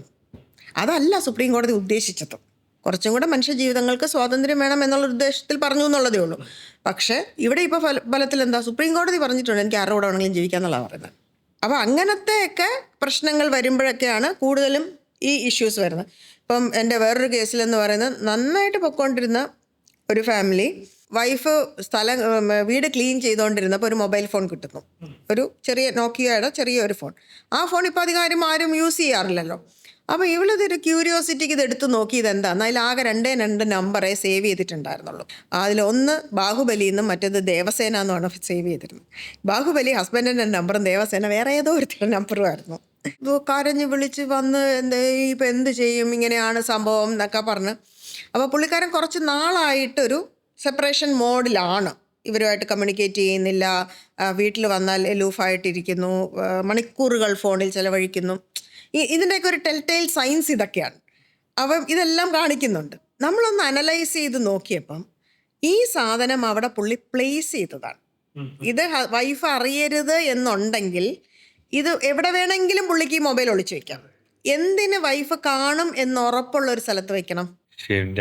അത് ശരിക്കും അതറിയാം. കാരണം എന്താ വെച്ചാൽ ഇത് വഴക്കുണ്ടാക്കണം, പുള്ളിക്കാരി ജീവിതത്തിൽ നിന്ന് പോകണം എന്നുള്ള ഒരു പ്ലാനിങ്ങോട് കൂടി തന്നെയാണ് അത് വച്ചത്. ഇത് ചോദിച്ചു കഴിഞ്ഞപ്പോഴത്തേക്കും ഭയങ്കര വലിയ വഴക്കായി. പുള്ളിക്കാരി വീട് വിട്ട് ഇറങ്ങേണ്ട ഒരു സിറ്റുവേഷൻ വന്നു. പക്ഷെ അൺഫോർച്ചുനേറ്റ്ലി കുട്ടികൾ പോലും ആ സ്ത്രീയുടെ കൂടെ നിന്നില്ല എന്നുള്ളതാണ്. ഇപ്പോഴത്തെ പിള്ളേരാണെങ്കിൽ കുറേയൊക്കെ ഭയങ്കര മെറ്റീരിയലിസ്റ്റിക്കാണ്. എവിടെയാണ് കൂടുതൽ പൈസ ഉള്ളത്, അവർക്ക് അവരുടെ ബെനിഫിറ്റ്സ് എവിടെ നിന്ന് കിട്ടും, ഇങ്ങനെയൊക്കെ നോക്കുന്ന പിള്ളേരുണ്ട്. പക്ഷേ അവർ ആ വീട് വിട്ട് ഇറങ്ങിയത് ഒരു കണക്കിന് അവർക്ക് നന്നായി, അവർ നല്ല പ്രൊഫഷണൽ നന്നായിട്ട് ഉയർന്നു. അതുവരെ എത്തിപ്പെടാത്ത ഒരുപാട് സ്ഥലങ്ങളിൽ അവർ എത്തിപ്പെട്ടു, നല്ല രീതിക്ക് അവർ ജീവിക്കുന്നു. ഇപ്പോഴും ഡിവോഴ്സ് ഒന്നും കംപ്ലീറ്റ് ആയിട്ടില്ല. പക്ഷെ ഇതെല്ലാം സംഭവിക്കുന്നത് എവിടുന്നാ? ലവ് ഇല്ലാത്തതുകൊണ്ടാണ്. ആ ഒരു ബേസ് സാധനമില്ല, പരസ്പരം ഒരു റെസ്പെക്റ്റ് ഇല്ല. ഭാര്യ എന്ന് പറഞ്ഞാൽ രാവിലെ ചായ ഇട്ട് തരുകയും കൂടെ കിടക്കുകയും മറ്റേ തുണി അലക്കി തരുകയും ഒക്കെ ചെയ്യാൻ പറ്റുന്ന ഒരു സാധനം. എൻ്റെ ലൈഫ്, എൻ്റെ എൻജോയ്മെൻറ്റ് ഇതെല്ലാം ഞാൻ എൻ്റെ വീടിന് പുറത്തേക്കാണ് കാണുന്നത് എന്ന് ഭർത്താവെന്ന് പറയുന്ന ഒരുത്തൻ എല്ലാ സാധനങ്ങളും വീട്ടിൽ കൊണ്ട് തരാനിരിക്കുന്നവനും എനിക്ക് പ്രൊവൈഡ് ചെയ്യാൻ വേണ്ടി മാത്രം ഇരിക്കുന്ന ഒരാളാണ്. ഞാൻ എൻ്റെ ലൈഫും എൻജോയ്മെൻറ്റും ഞാൻ പുറത്ത് കണ്ടെത്തുന്ന സ്ത്രീയും വിചാരിക്കുന്നിടത്താണ് ഫാമിലി ലൈഫ് പല വഴിക്ക് പോകുന്നത്. കല്യാണ ദിവസം എന്ന് പറയുന്നത് ഇറ്റ്സ് ഓൺലി ദ ബിഗിനിങ്. അന്നു മുതൽ നല്ല രീതിക്ക് ആ ബന്ധത്തിൽ വർക്ക് ചെയ്താൽ മാത്രമേ അത് സക്സസ്ഫുൾ ആയിട്ട് പോകും. അത് ഒരാൾ മാത്രം വർക്ക് ചെയ്താൽ പോരാ, 2 കൂട്ടരും വർക്ക് ചെയ്യണം. ഇപ്പോഴത്തെ ചോദ്യം എന്ന് പറയുന്നത് ഹസ്ബൻഡും വൈഫും ഫിനാൻഷ്യലി ഇൻഡിപെൻഡൻ്റ് ആണ് എല്ലാ സ്ഥലങ്ങളിലും. എന്തിന് ഞാൻ മറ്റൊരാളോട് അഡ്ജസ്റ്റ് ചെയ്യണം? അല്ലെങ്കിൽ വേറൊരുത്തൻ, അല്ലെങ്കിൽ അവൾ, അല്ലെങ്കിൽ വേറൊരുത്തി. എന്തിന് ഞാൻ അഡ്ജസ്റ്റ് ചെയ്യണം? ആ കുടുംബം എന്ന് നമ്മൾ പറഞ്ഞുകൊണ്ടിരുന്ന അതിൻ്റെ ഒരു മൂല്യം അല്ലെങ്കിൽ അതിൻ്റെ ഒരു പ്രാധാന്യം, ഇതൊന്നും പ്രശ്നമല്ല. അതൊന്നും ഇല്ലാതെയും ജീവിക്കാം. കൂടുമ്പോൾ ഇമ്പമുള്ളതാണ് കുടുംബം എന്നല്ലേ പറയുന്നത്.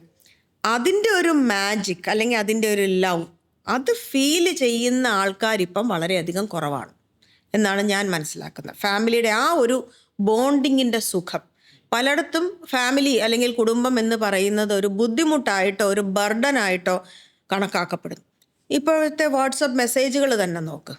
ഭാര്യയെ കളിയാക്കിക്കൊണ്ട് അല്ലെങ്കിൽ ഭർത്താവിനെ കളിയാക്കിക്കൊണ്ട് കുടുംബത്തിൽ നിന്ന് കയറി കഴിഞ്ഞാൽ ഇങ്ങനെയാണെന്ന് പറയുന്ന രീതിയിൽ അങ്ങനത്തെ മെസ്സേജസ് ആണ് നമുക്ക് വരുന്നത് തന്നെ, അല്ലേ?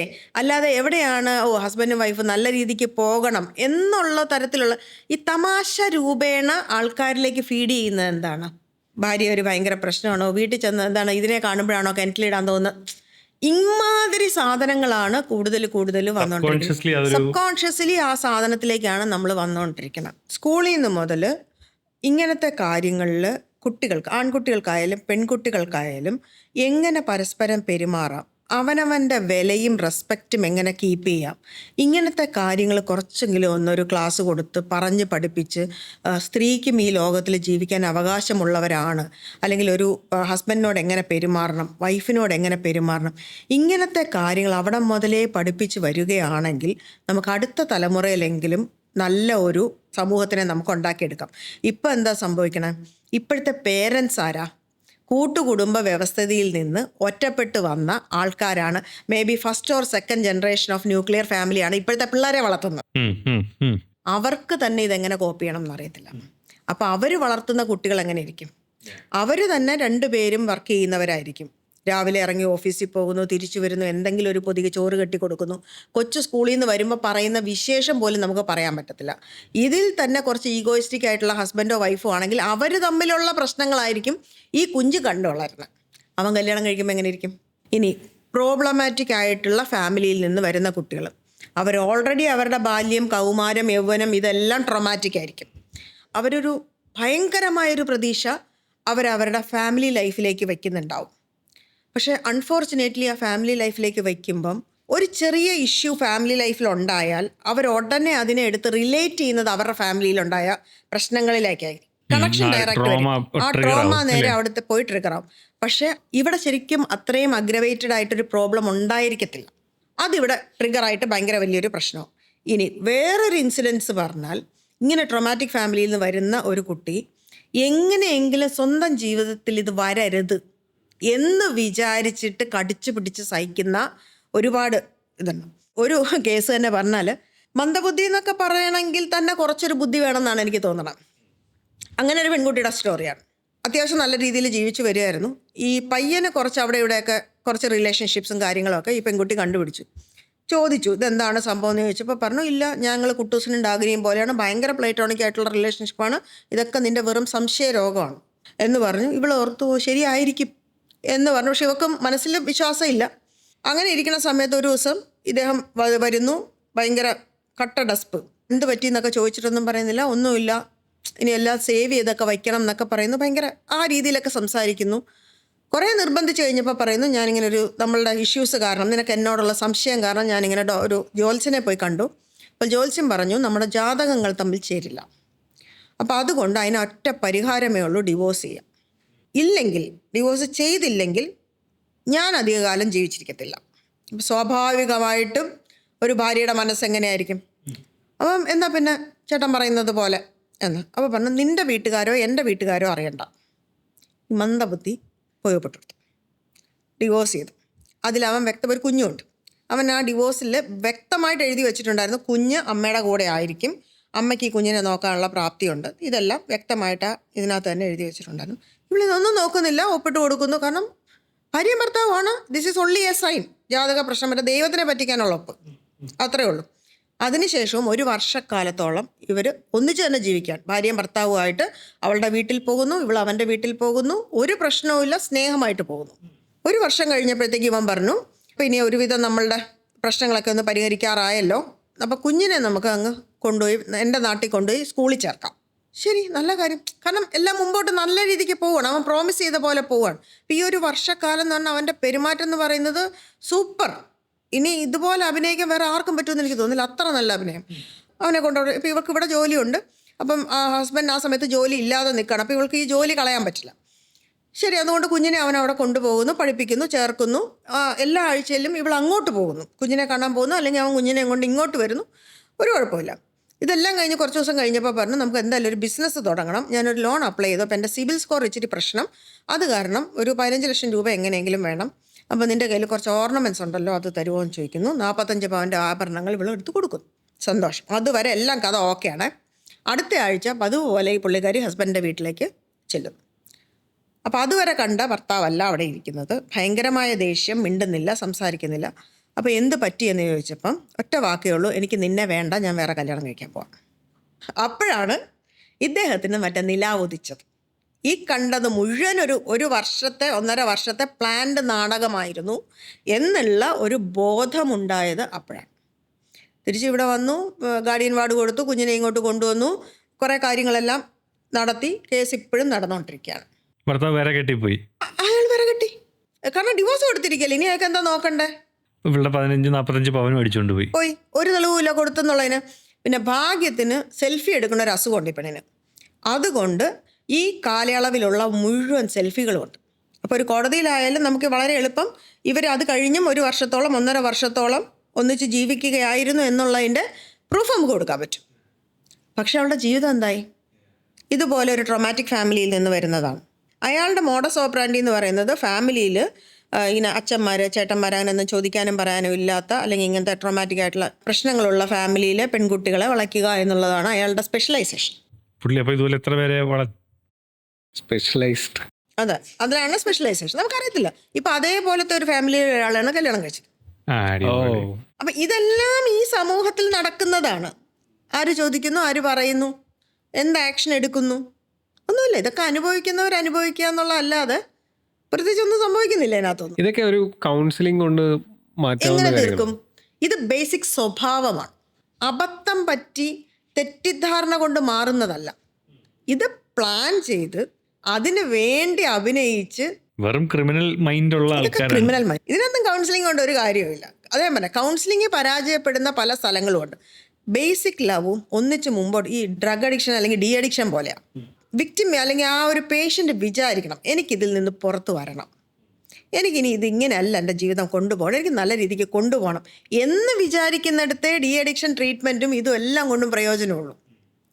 അല്ലാതെ ഇവളെ എങ്ങനെയെങ്കിലും പറ്റിക്കണം, ഇവളുടെ കയ്യിലിരിക്കുന്ന പൈസ അടിച്ച് മാറ്റണം, എനിക്ക് എൻ്റെ തോന്നിവാസം ജീവിക്കണം എന്നൊരാൾ തീരുമാനിച്ചിറങ്ങിയാൽ എന്ത് ചെയ്യാൻ പറ്റും?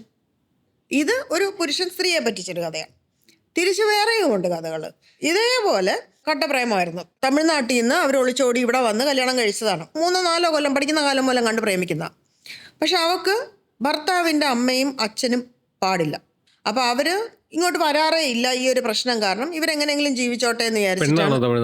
രണ്ടുപേരും തമിഴ്നാട്ടുകാരെ. അവരിവിടെ ജോലി ആയതുകൊണ്ട് അവർ രണ്ടുപേരും ഇങ്ങോട്ട് വന്നു.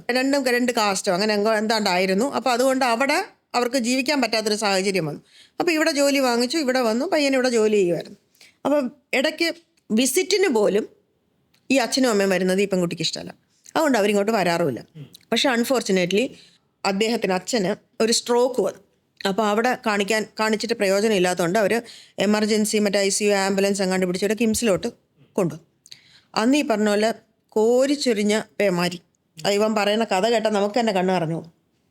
ഭയങ്കര മഴ.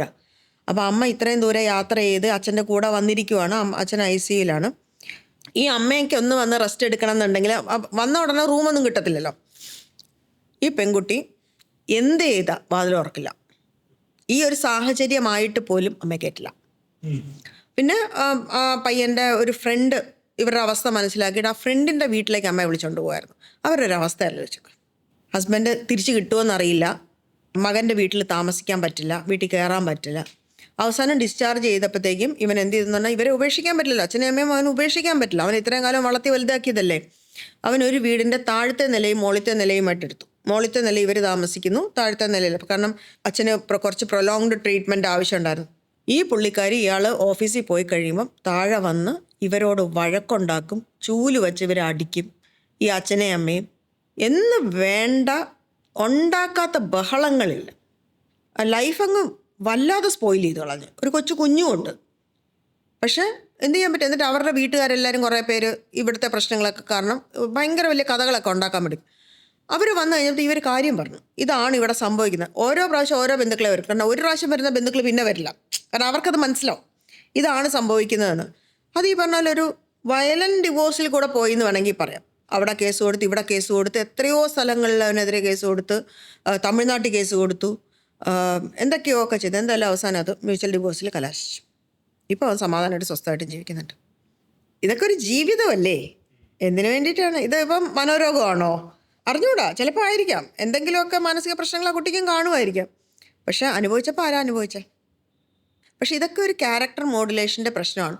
കുഞ്ഞുനാളിലെ മുതൽ ഇങ്ങനത്തെ സ്വാർത്ഥതകൾ അല്ലെങ്കിൽ ഇങ്ങനത്തെ ഒരു ക്രിമിനൽ ടെൻഡൻസി ഇതെല്ലാം നമുക്ക് സ്കൂളിൽ നിന്നൊക്കെ പിടിക്കാൻ പറ്റണം, അല്ലെങ്കിൽ ഫാമിലിയിൽ നിന്ന് പിടിക്കാൻ പറ്റണം. അപ്പോൾ ഈ കൗൺസിലറൊക്കെ ഒരു പ്രശ്നം ഉണ്ടാക്കിയിട്ട് പോയി കൗൺസിലിങ്ങും സൈക്കാട്രിക് ട്രീറ്റ്മെൻറ്റ് ഇവാലുവേഷനും പോകുന്നതിനെക്കാട്ടിലും സ്കൂൾ ലെവലിൽ എല്ലാ കുട്ടികളും ഈ സൈക്കോളജിക്കൽ കൗൺസിലിങ്ങിൽ കൂടെയും ഇതിലും കൂടെയൊക്കെ പോയി കഴിഞ്ഞാൽ നല്ല ഒരു വ്യക്തിയെ നമുക്ക് അവിടെ വാർത്തെടുക്കാൻ പറ്റും. കതിരെ കൊണ്ട് വളം വെച്ചിട്ട് വളം വെച്ചിട്ട് ഒരു പ്രയോജനം. അങ്ങനെയാണെങ്കിൽ ഈ കൗൺസിലിംഗ് എന്ന് പറയുന്നത് എന്താണ് യഥാർത്ഥത്തിൽ? കൗൺസിലിംഗ് എന്ന് പറയുന്നത് ഇപ്പം നമ്മൾ പനി വന്ന ഡോക്ടറെ കാണാൻ പോകും എന്ന് പറയുന്നത് പോലെ ഇങ്ങനെ ഒരു പ്രശ്നം വരുമ്പം ഒന്നാമത് ആൾക്കാർക്ക് പോകാൻ മടിയാണ്. ഹസ്ബൻഡ് ശരി എന്നാ നമുക്കൊരു കൗൺസിലിങ്ങിന് പോകാന്ന് പറഞ്ഞാൽ ഭാര്യയുടെ വക എന്നെ ഭ്രാന്തിയാക്കാൻ വേണ്ടിയിട്ടാണോ? അതായത് നമ്മുടെ ഒരു നാട്ടിലെ ഒരു നടപ്പാണ്, ഭ്രാന്താണ്. കൗൺസിലറിന്റെ അടുത്തോ അവള് കൗൺസിലറിന്റെ അടുത്ത് എന്നെ കൗൺസിലിംഗ്, ചിലർ എൻ്റെ അടുത്ത് വന്നിരുന്ന് പറയാറുണ്ട് എന്നെ കൗൺസിലിങ്ങിന് വരെ കൊണ്ടുപോകാൻ പറഞ്ഞു. എന്നാണ് എന്തോ ഭയങ്കര, നമ്മുടെ നല്ല കാര്യമല്ലേ, നിങ്ങളുടെ കൂടെ ഒന്നിച്ച് ജീവിക്കാൻ വേണ്ടി നന്നായിട്ട് പോകാൻ വേണ്ടിയിട്ടല്ലേ. അതിനെ ഒരു വലിയ ടാബുമായിട്ടാണ് അവിടെ കാണുന്നത്. വൈഫ് പോകാൻ തയ്യാറാണെങ്കിൽ ഹസ്ബൻഡ് പോകാൻ തയ്യാറാവില്ല. ഇതാണ് കൗൺസിലിങ്ങിൻ്റെ ഒരു മേജർ പ്രശ്നം വരുന്നത്. ഇനി രണ്ട് കൂട്ടരും, ഞാൻ നേരത്തെ പറഞ്ഞ ഫാമിലിയെ പോലെ രണ്ട് കൂട്ടരും കൂടെ പോയി സഹകരിച്ച് അവർ പറയുന്നത് വ്യക്തമായിട്ട് കേട്ട് ഇത് ചെയ്യാൻ തയ്യാറാണെങ്കിൽ, കൗൺസിലിംഗ് പറയുന്ന രീതിക്ക് ജീവിക്കാൻ തയ്യാറാണെങ്കിൽ അവരുടെ തന്നെ ജീവിതമാണ് നന്നായിട്ട് പോകുന്നത്. അപ്പം കൗൺസിലിംഗ് എന്ന് പറഞ്ഞാൽ എന്താണെന്ന് വെച്ചാൽ പിരിഞ്ഞു പോകാവുന്ന രണ്ട് ജീവിതങ്ങളെ നല്ല രീതിക്ക് ഒന്നിച്ച് കൊണ്ടുപോകാൻ നമുക്ക് കൗൺസിലിംഗ് ചെയ്യാം. ഇനി പിരിഞ്ഞു പോയ ആൾക്കാർ, പിരിഞ്ഞു പോയി വൈഫ് ഒരു ട്രോമാറ്റിക് സിറ്റുവേഷനിൽ കൂടെയാണ് പോകുന്നത്, അല്ലെങ്കിൽ ഹസ്ബൻഡ് ഒരു ട്രോമാറ്റിക് സിറ്റുവേഷനിൽ കൂടെയാണ് പോകുന്നത്, നമുക്ക് ആ വേർപിരിയൽ താങ്ങാൻ പറ്റാത്തൊരവസ്ഥയാണെങ്കിൽ നമുക്കൊരു കൗൺസിലറിനെ സമീപിക്കാം, നമ്മുടെ ജീവിതം മുമ്പോട്ട് പോകാൻ ഹെൽപ്പ് ചെയ്യാൻ വേണ്ടിയിട്ട്.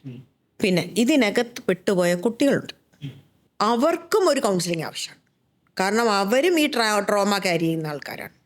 നമ്മുടെ ജീവിതത്തിൻ്റെ സത്യം പറഞ്ഞാൽ എല്ലാ മേഖലയിലും നമുക്ക് കൗൺസിലിംഗ് അത്യാവശ്യമാണ്. വേറൊരു കേസിൽ ഹസ്ബൻഡും വൈഫും കൂടെ ഒരു കൗൺസിലിങ്ങിന് പോയി. അപ്പോൾ ഈ ഹസ്ബൻഡ് എല്ലാ കാര്യങ്ങളും ഇങ്ങനെ ഭയങ്കരമായിട്ട് സംസാരിച്ച് കയ്യിലെടുക്കാൻ ഭയങ്കര മിടുക്കണം. പുള്ളിക്കാരൻ ഇങ്ങനെ ഈ അവിടെ നിന്ന് ഇവിടുന്നൊക്കെ കടം വാങ്ങിച്ച് അനാവശ്യമായിട്ട് ചിലവാക്കുക, ഇങ്ങനത്തെ കുറേ പരിപാടികളുണ്ട്. പിന്നീട് അറിഞ്ഞ സംഭവം എന്താന്ന് പറഞ്ഞാൽ ഇങ്ങനെ ഈ കൗൺസിലറെ പറ്റിച്ച് കൗൺസിലറുടെ കയ്യിൽ നിന്ന് 1,00,000 രൂപ കടം വാങ്ങിച്ചു എന്നുള്ളതാണ്. എന്നിട്ട് ആ കൗൺസിലർക്ക് എങ്ങനെയെങ്കിലും ഈ പൈസ തിരിച്ചു കിട്ടണം. അതിനു വേണ്ടി ഈ പുള്ളിക്കാരനെ ഇവരുടെ വീട്ടിൽ കൊണ്ടുവരുന്നതും, പിന്നെ ആ കൗൺസിലർ ഇയാളുടെ ഒരു ഡ്രൈവർ പോലെയായി. ഈ പൈസ തിരിച്ചു വാങ്ങിക്കാൻ വേണ്ടിയിട്ട് ഇയാളെ കൊണ്ടുവന്ന് ഭാര്യയുടെ പുലിവാൽ കല്യാണം, ഇത് ഏതാണ്ട് അതുപോലെയാണെന്ന്. ഞങ്ങളൊക്കെ ഞെട്ടിപ്പോയൊരു കാര്യമാണ്, ഒരു കൗൺസിലർ അങ്ങനെ ചെയ്യും എന്നുള്ളൊരു സാധനം. അങ്ങനെയും പറ്റിയ കേസുകളുണ്ട്. എത്രത്തോളം കൗൺസിലിംഗ് എഫക്റ്റീവ് ആണ് എന്നുള്ളത് ഒന്ന് ആ കൗൺസിലറുടെ കാലിബർ പോലെ ഇരിക്കും, രണ്ട് ഈ പോകുന്ന ആൾക്കാരുടെ ഇൻറ്റൻഷൻ പോലെ ഇരിക്കും. അവർക്കിതൊന്നിച്ച് പോകണമെങ്കിൽ ഈ പറഞ്ഞ എല്ലാം വലിക്കും. പണ്ടത്തെ കാലത്തെ വെച്ച് നോക്കുമ്പോൾ ഇപ്പം കേരളത്തിൽ ഒരുപാട് ഡിവോഴ്സുകൾ സംഭവിക്കുന്നൊരു സമയം, ലൈക്ക് ഡിവോഴ്സിൻ്റെ ഏറ്റവും കൂടുതൽ ഭയങ്കര ഒരു ഹയസ്റ്റ് റേറ്റിലൊക്കെ നിൽക്കുന്ന സമയം. എന്തായിരിക്കും ആക്ച്വലി ഈ ഡിവോഴ്സുകൾ ഇങ്ങനെ സംഭവിക്കാനുള്ള കാരണം എന്തായിരിക്കും? അതിൻ്റെ ഒരു മെയിൻ കോസ് എന്തായിരിക്കും?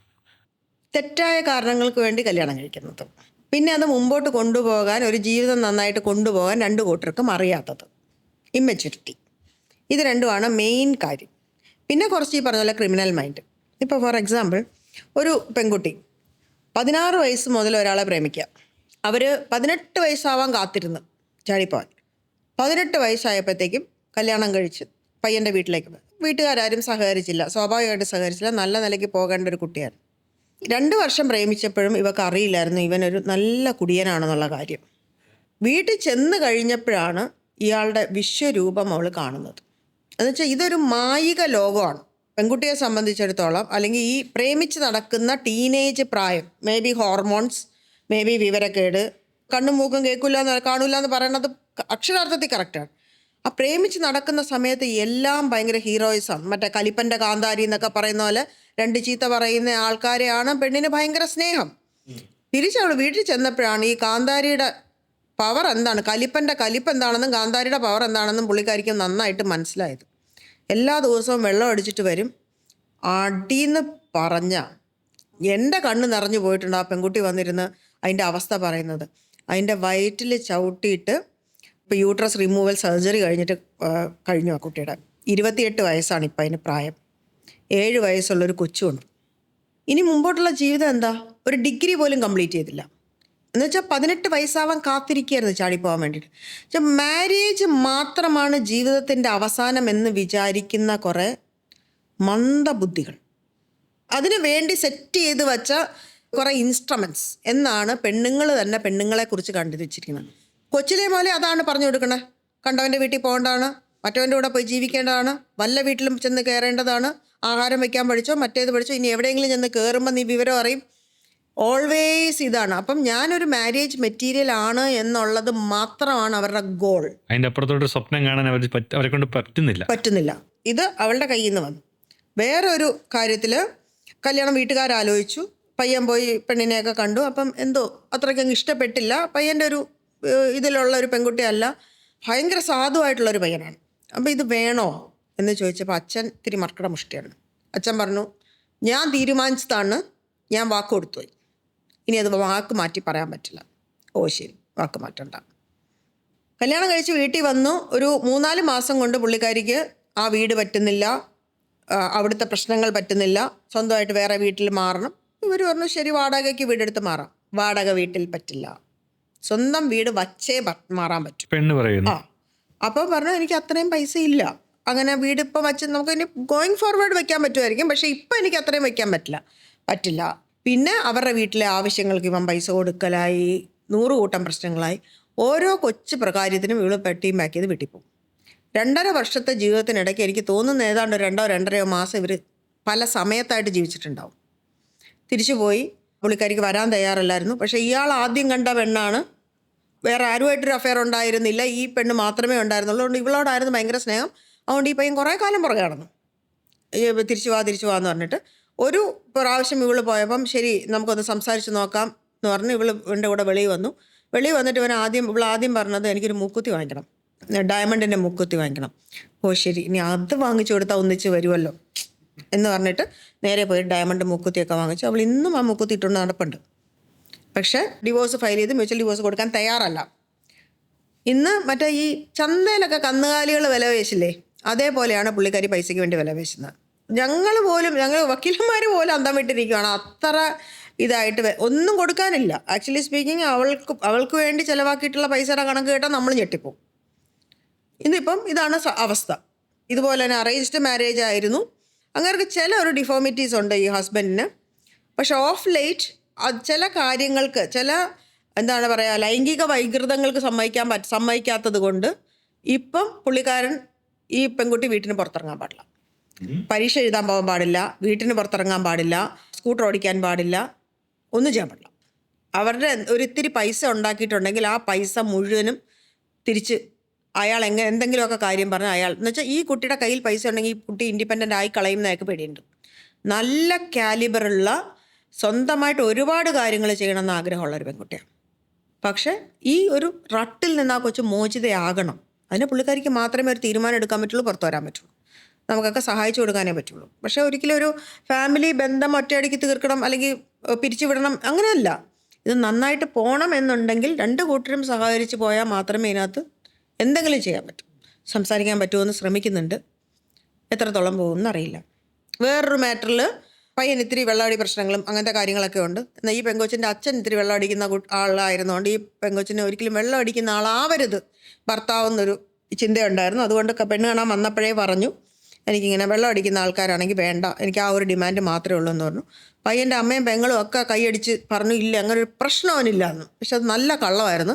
അത്യാവശ്യം നല്ല വെള്ളമടി, മറ്റേ റോഡിൽ കിടക്കുന്ന ടൈപ്പ് ഓഫ് വെള്ളമടി ഉള്ള ഒരു പയ്യനായിരുന്നു. പക്ഷേ ആ പയ്യന് ഫാമിലി വേണം. അപ്പം ആ പയ്യൻ ഇങ്ങോട്ട് വന്ന് ഇനി ഞാനിങ്ങനെ ചെയ്യില്ല, അപ്പോൾ ഇവള് ഫുൾ ആൻഡ് ഫൈനൽ സെറ്റിൽമെൻറ്റ് എന്നു വീട്ടിൽ പോയി. അപ്പോൾ ഇനി ഞാൻ അങ്ങനെ ഒരിക്കലും ചെയ്യില്ല എന്നൊക്കെ പറഞ്ഞ് ഇപ്പോൾ അഡിക്ഷൻ സെൻറ്ററിൽ പോയിട്ട് ട്രീറ്റ്മെൻ്റ് ഒക്കെ എടുക്കുന്നുണ്ട്. എവിടം വരെ പോകും എന്നുള്ളത് അറ്റ്ലീസ്റ്റ് ഹീസ് ട്രൈയിങ്. അപ്പോൾ അത് പെൺകുട്ടിയും സപ്പോർട്ട് ചെയ്ത് കൊടുക്കുന്നുണ്ട്. പക്ഷെ എത്രത്തോളം മുമ്പോട്ട് പോകും എന്നുള്ളത് നമുക്കറിയില്ല. അപ്പം ഇതെല്ലാം ഇതിനകത്തുണ്ട്.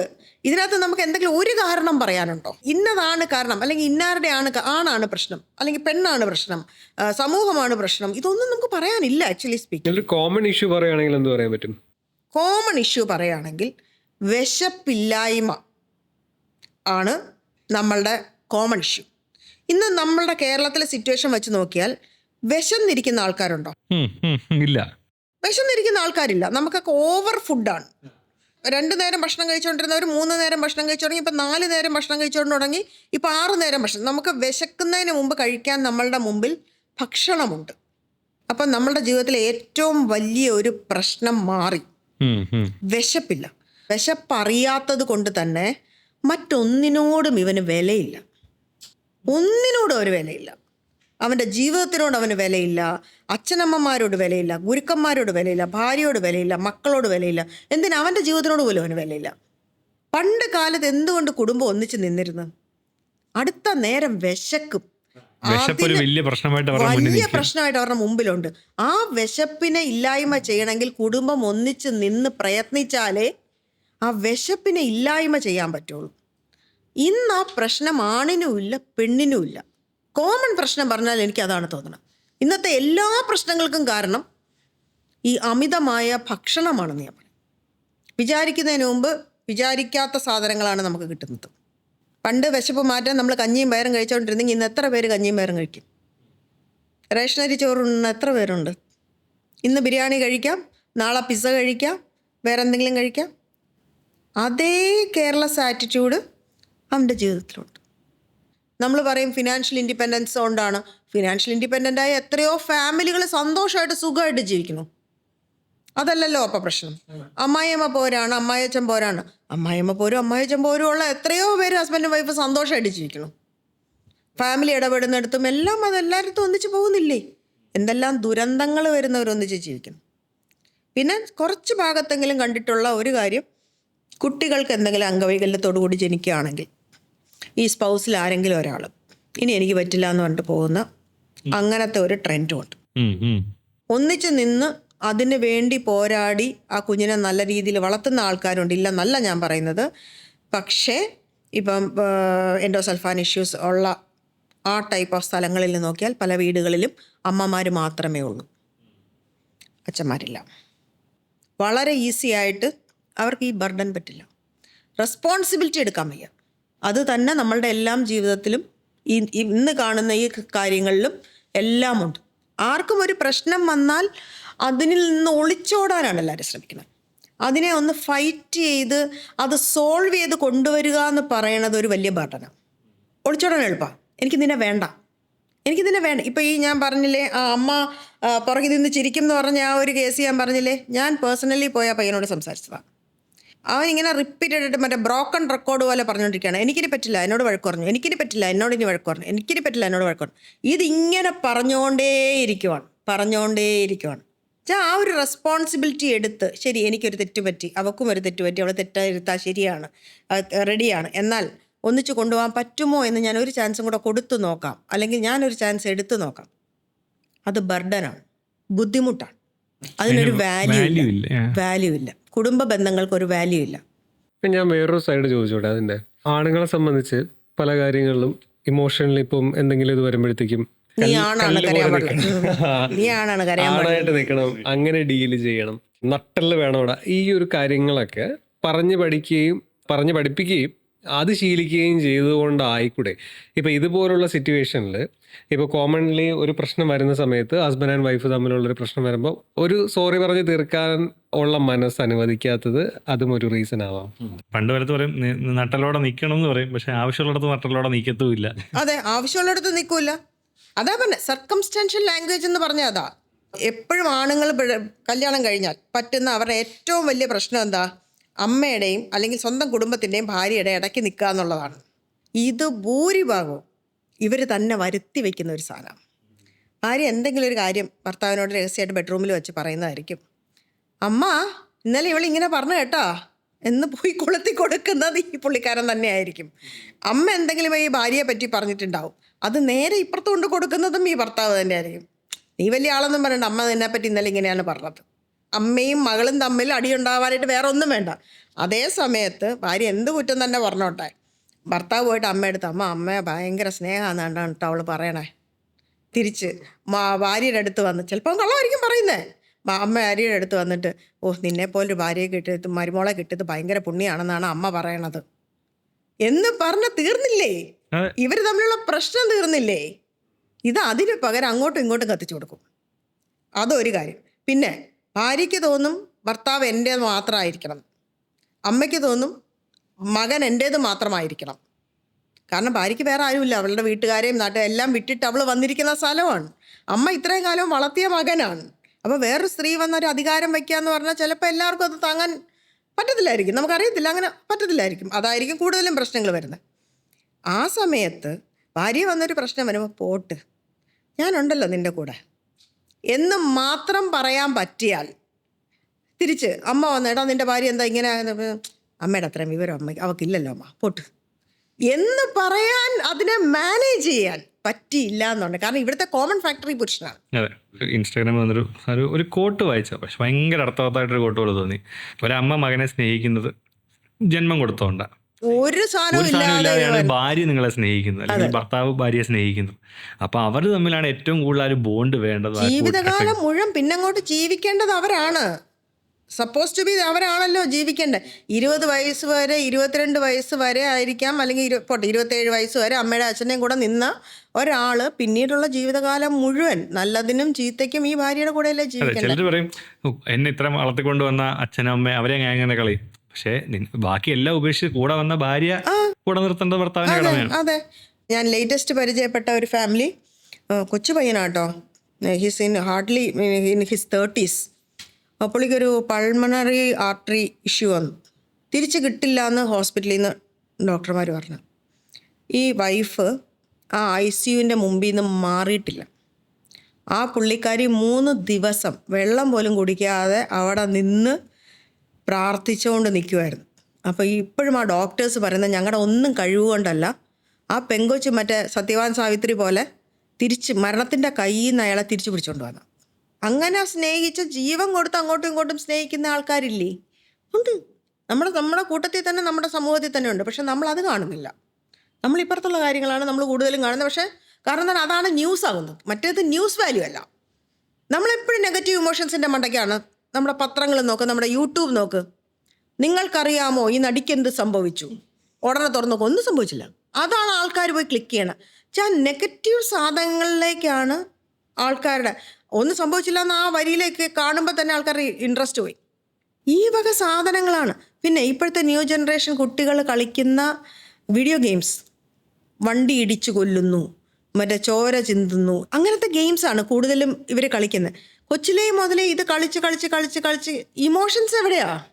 വെളിയിലിറങ്ങി കൂട്ടുകാരുടെ കൂടെ കളിച്ച് ബോൾ പോയി, അല്ലെങ്കിൽ എൻ്റെ ബാറ്റ് പൊട്ടിപ്പോയി, അല്ലെങ്കിൽ ബോൾ പിടിക്കാൻ പോയി, അവർ തമ്മിലൊരു ബോണ്ടിങ് ഉണ്ടാവുന്നുണ്ട്. ഹ്യൂമൻ തമ്മിലൊരു ബോണ്ടിങ് ഉണ്ടാവുന്നുണ്ട്. ഇപ്പം ആ ബോണ്ടിങ് എവിടെയാ? വെളിയിലിറക്കി വിടാൻ പറ്റുമോ? ആരെയും കുറ്റം പറയാൻ പറ്റില്ല. കാരണം നമ്മുടെ സമൂഹം അങ്ങനെയാണ്. പണ്ടൊക്കെ എന്ന് പറഞ്ഞാൽ ഞാനൊക്കെ വീട്ടിൽ ഒരു സ്ഥലത്തേക്ക് എവിടെയെങ്കിലും പോകാൻ ഇറങ്ങിക്കഴിഞ്ഞാൽ ആ വഴിക്ക് നിന്നുള്ള ആൾക്കാർ മുഴുവൻ ചോദിക്കും, എവിടെയാ പോണേ, ഇന്നടത്തെ ഇന്നാരല്ലേ, എവിടെയാ പോണേ, ഈ ചോദ്യം ചോദിക്കും. നാട്ടുകാർക്കിടെ ഒരു കണ്ണ് ഇന്നത്തെ കാലത്ത് പിള്ളേരിലെല്ലാം ഉണ്ട്. ഇപ്പോഴും നാട്ടുകാരുടെ കണ്ണ് പിള്ളേരുടെ മണ്ടയ്ക്കുണ്ട്. എന്തിനാന്ന് മാത്രം അറിയത്തില്ലെന്ന്. ആർക്കും ആരും അറിയത്തില്ല, അക്ഷരാർത്ഥത്തിൽ ആർക്കും ആരും അറിയത്തില്ല. അപ്പോൾ വഴിയിൽ വെച്ചൊരു പെൺകുട്ടിക്ക് അല്ലെങ്കിൽ ഒരു ആൺകുട്ടിക്ക് ഒരു പ്രശ്നം ഉണ്ടായാൽ ആ കുട്ടി എവിടുത്തെയാണെന്നോ ഏത് വീട്ടിലെയാണെന്നോ പോലും അറിയാൻ ആരും ഉണ്ടാവില്ല. അപ്പോൾ അതുകൊണ്ടെന്താ, കുട്ടികൾ അവരവരുടെ വീട്ടിനകത്തേക്ക് ഒതുങ്ങിപ്പോകുന്നു, അവരിലേക്ക് മാത്രമാകുന്നു. സ്വാഭാവികമായിട്ടൊരു സ്വാർത്ഥത വളർന്നു വരുന്നു. ഷെയർ ചെയ്യാൻ ആരുമില്ല. അപ്പോഴാണ് 30 വയസ്സാകുമ്പോൾ ഒരുത്തി വരുന്നത് ഷെയർ ചെയ്യാൻ. നടന്ന പോലെ തന്നെ communication. Communication is key. Communication is the main സാധനം. കമ്മ്യൂണിക്കേഷൻ എത്രത്തോളം ഇമ്പോർട്ടൻ്റ് ആണ് ഒരു മാരേജിൻ്റെ ഒരു സാധനം കൊണ്ടുപോകുന്നതിൽ? അതാണ് ഞാൻ പറഞ്ഞത്, നമ്മളെല്ലാവരും പഠിച്ചിരിക്കേണ്ട ലാംഗ്വേജാണ് സർക്കംസ്റ്റാൻഷ്യൽ ലാംഗ്വേജ്. ഓരോ സാഹചര്യത്തിലും നമ്മൾ എങ്ങനെയാണ് പെരുമാറുന്നത്. മിനിങ്ങാന്ന് വൈകുന്നേരം 6 മണിക്ക് നീ അങ്ങനെ പറഞ്ഞതല്ലേ, ഇന്നെന്താ നീ ഇങ്ങനെ? അത് മിനിങ്ങാന്ന് വൈകുന്നേരം 6 മണിയായിരുന്നു. ഇത് ഇന്ന് വൈകുന്നേരം 5 മണിയാണ്. അന്നത്തെ സാഹചര്യം വേറെ, ഇന്നത്തെ സാഹചര്യം വേറെ. അപ്പം എന്തെങ്കിലുമൊക്കെ ഒരുപാട് കാര്യങ്ങൾ ഈ 2 ദിവസത്തിനകത്ത് സംഭവിച്ചിട്ടുണ്ടായിരിക്കും. ആ സാഹചര്യത്തിനെ നമുക്ക് മനസ്സിലാക്കാൻ പറ്റും. സ്ത്രീകളെ സംബന്ധിച്ചിടത്തോളം ഓരോ പ്രായത്തിലും ഓരോ തരത്തിലുള്ള ഹോർമോണൽ ചേഞ്ചസും അത് അവരുടെ ക്യാരക്ടറിലും അവരുടെ ആങ്സൈറ്റി, ഇൻസെക്യൂരിറ്റി, ഇതെല്ലാം വളർത്തുന്ന ഒരുപാട് കാര്യങ്ങൾ അവരിലുണ്ടാവും. അത് പുരുഷൻ മനസ്സിലാക്കണം. തിരിച്ച് ഇപ്പുറത്ത് പുരുഷന് ഒരുപാട് പ്രശ്നങ്ങൾ അവൻ്റെ ജോലി സ്ഥലത്തായിക്കോട്ടെ, സാമ്പത്തികമായിട്ടുള്ള കാര്യങ്ങളിലായിക്കോട്ടെ, വേറെ എന്തെങ്കിലുമൊക്കെ തൊഴിൽ മേഖലകളിലായിക്കോട്ടെ, ഇതെല്ലാം ഉണ്ടാവാം, സ്ത്രീക്കും ഉണ്ടാവാം. 2 കൂട്ടരും അത് മനസ്സിലാക്കാൻ ശ്രമിക്കണം. എന്താണ് മറ്റേയാൾ ഫേസ് ചെയ്യുന്നത് എന്നുള്ളതൊന്ന് മനസ്സിലാക്കാൻ അറിയാനായിട്ട് ചിലപ്പം വേറെ ആരോടും ദേഷ്യപ്പെടാൻ പറ്റാത്തത് കൊണ്ട്, ഇവളെൻ്റെ ഭാര്യയാണ്, അവളോട് എനിക്കെന്തും പറയാം എന്നുള്ളൊരു അത്ര സ്നേഹവും സ്വാതന്ത്ര്യവും ഒക്കെ ഉപയോഗിച്ചിട്ടായിരിക്കും ഭർത്താവ് വന്ന് 2 ചിത്തറണം. അത് കേട്ടോണ്ട് ചന്ദ്രഹാസം ഭാര്യ ഇളക്കാൻ നിന്ന മാരേജ് പൊക്കാണ്. ചിലപ്പം ഭാര്യ ബോസിൻ്റെ അടുത്തുനിന്നോ അല്ലെങ്കിൽ സെൽഫ് എംപ്ലോയിഡ് ആയിട്ടുള്ള വൈഫാണെങ്കിൽ എംപ്ലോയീസിൻ്റെ അടുത്തുനിന്നോ ഒക്കെ കുറേ പ്രഷർ എടുത്തിട്ടായിരിക്കും തിരിച്ച് വീട്ടിലോട്ട് വരണം. അപ്പോഴായിരിക്കും ഭർത്താവ് എന്തെങ്കിലും ഒരു കാര്യം പറഞ്ഞുകൊണ്ട് വരുന്നത്, സ്വാഭാവികമായിട്ടും 2 ചാട്ടം ചാടിയെന്നിരിക്കും. പോട്ട്, ഇന്ന് അവൾ ദേഷ്യത്തിലാണ്, എന്തോ ഒരു കാര്യം സംഭവിച്ചിട്ടുണ്ട് എന്ന് മനസ്സിലാക്കാനുള്ളൊരു മെച്യൂരിറ്റി അത് ഭർത്താവും കാണിക്കുകയാണെങ്കിൽ ഇവിടെ ഈ പ്രശ്നങ്ങളൊന്നുമില്ല. ഇന്ന് നിൻ്റെ മൂഡ് മോശമാണല്ലേ, പോട്ടെ സാരമില്ല, ബാ നമുക്ക് വെളിയിൽ നിന്നൊരു ദോശ വാങ്ങിക്കാം, തീർന്നു, പ്രശ്നം അവിടെ തീർന്നു. അത്രയ്ക്കേ ഉള്ളൂ കാര്യങ്ങൾ. പക്ഷെ അതിനെ അവിടെ വച്ച് വളർത്തി. പിന്നെ മൊബൈൽ ഫോൺസ്, അവരുടെ പേഴ്സണൽ സ്പേസിലേക്ക് കടന്നു വന്നിരിക്കുന്ന ഏറ്റവും വലിയ ഇൻട്രൂഡറാണ് ഇന്ന് മൊബൈൽ ഫോൺസ്. 2 പേര് പരസ്പരം സംസാരിക്കേണ്ട കാര്യങ്ങൾ ഇന്ന് സംസാരിക്കില്ല.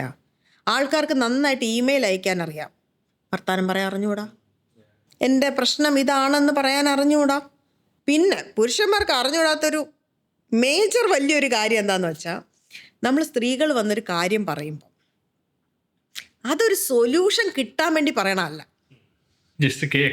Just want to vent out. കുറെ കാര്യങ്ങൾ അങ്ങ് പറഞ്ഞാൽ മതി, സൊല്യൂഷനൊക്കെ നമുക്കറിയാം, മനസ്സിലായി. മിണ്ടാതിരുന്ന് ഓഹോ അപ്പം നിനക്ക് എന്ത് പറ്റി, നീ എന്താ ചെയ്യാൻ പോണ, എന്നിട്ട് ഇങ്ങനത്തെ 4 ചോദ്യങ്ങൾ കേട്ട് ഒരു ആക്റ്റീവ് ലിസണിങ് കൊടുത്താൽ സ്ത്രീ ഓക്കെയാണ്. അതിന് പകരം മൊബൈൽ എടുത്തുകൊണ്ട് നടക്കൂല. അല്ലെങ്കിൽ TV കണ്ടുകൊണ്ടിരുന്നോണ്ട് ഭാര്യ പറയുന്നൊക്കെ. Give her 5 minutes. ഒരു 5 മിനിറ്റ് സമയം കൊടുത്താൽ ഒരുപാട് പ്രശ്നം അവിടെ തീരും. തിരിച്ച് പുരുഷന്മാരെ സംബന്ധിച്ചിടത്തോളം അവരിത് പറയുന്ന ആൾക്കാരായിരിക്കണം എന്നില്ല പലപ്പോഴും.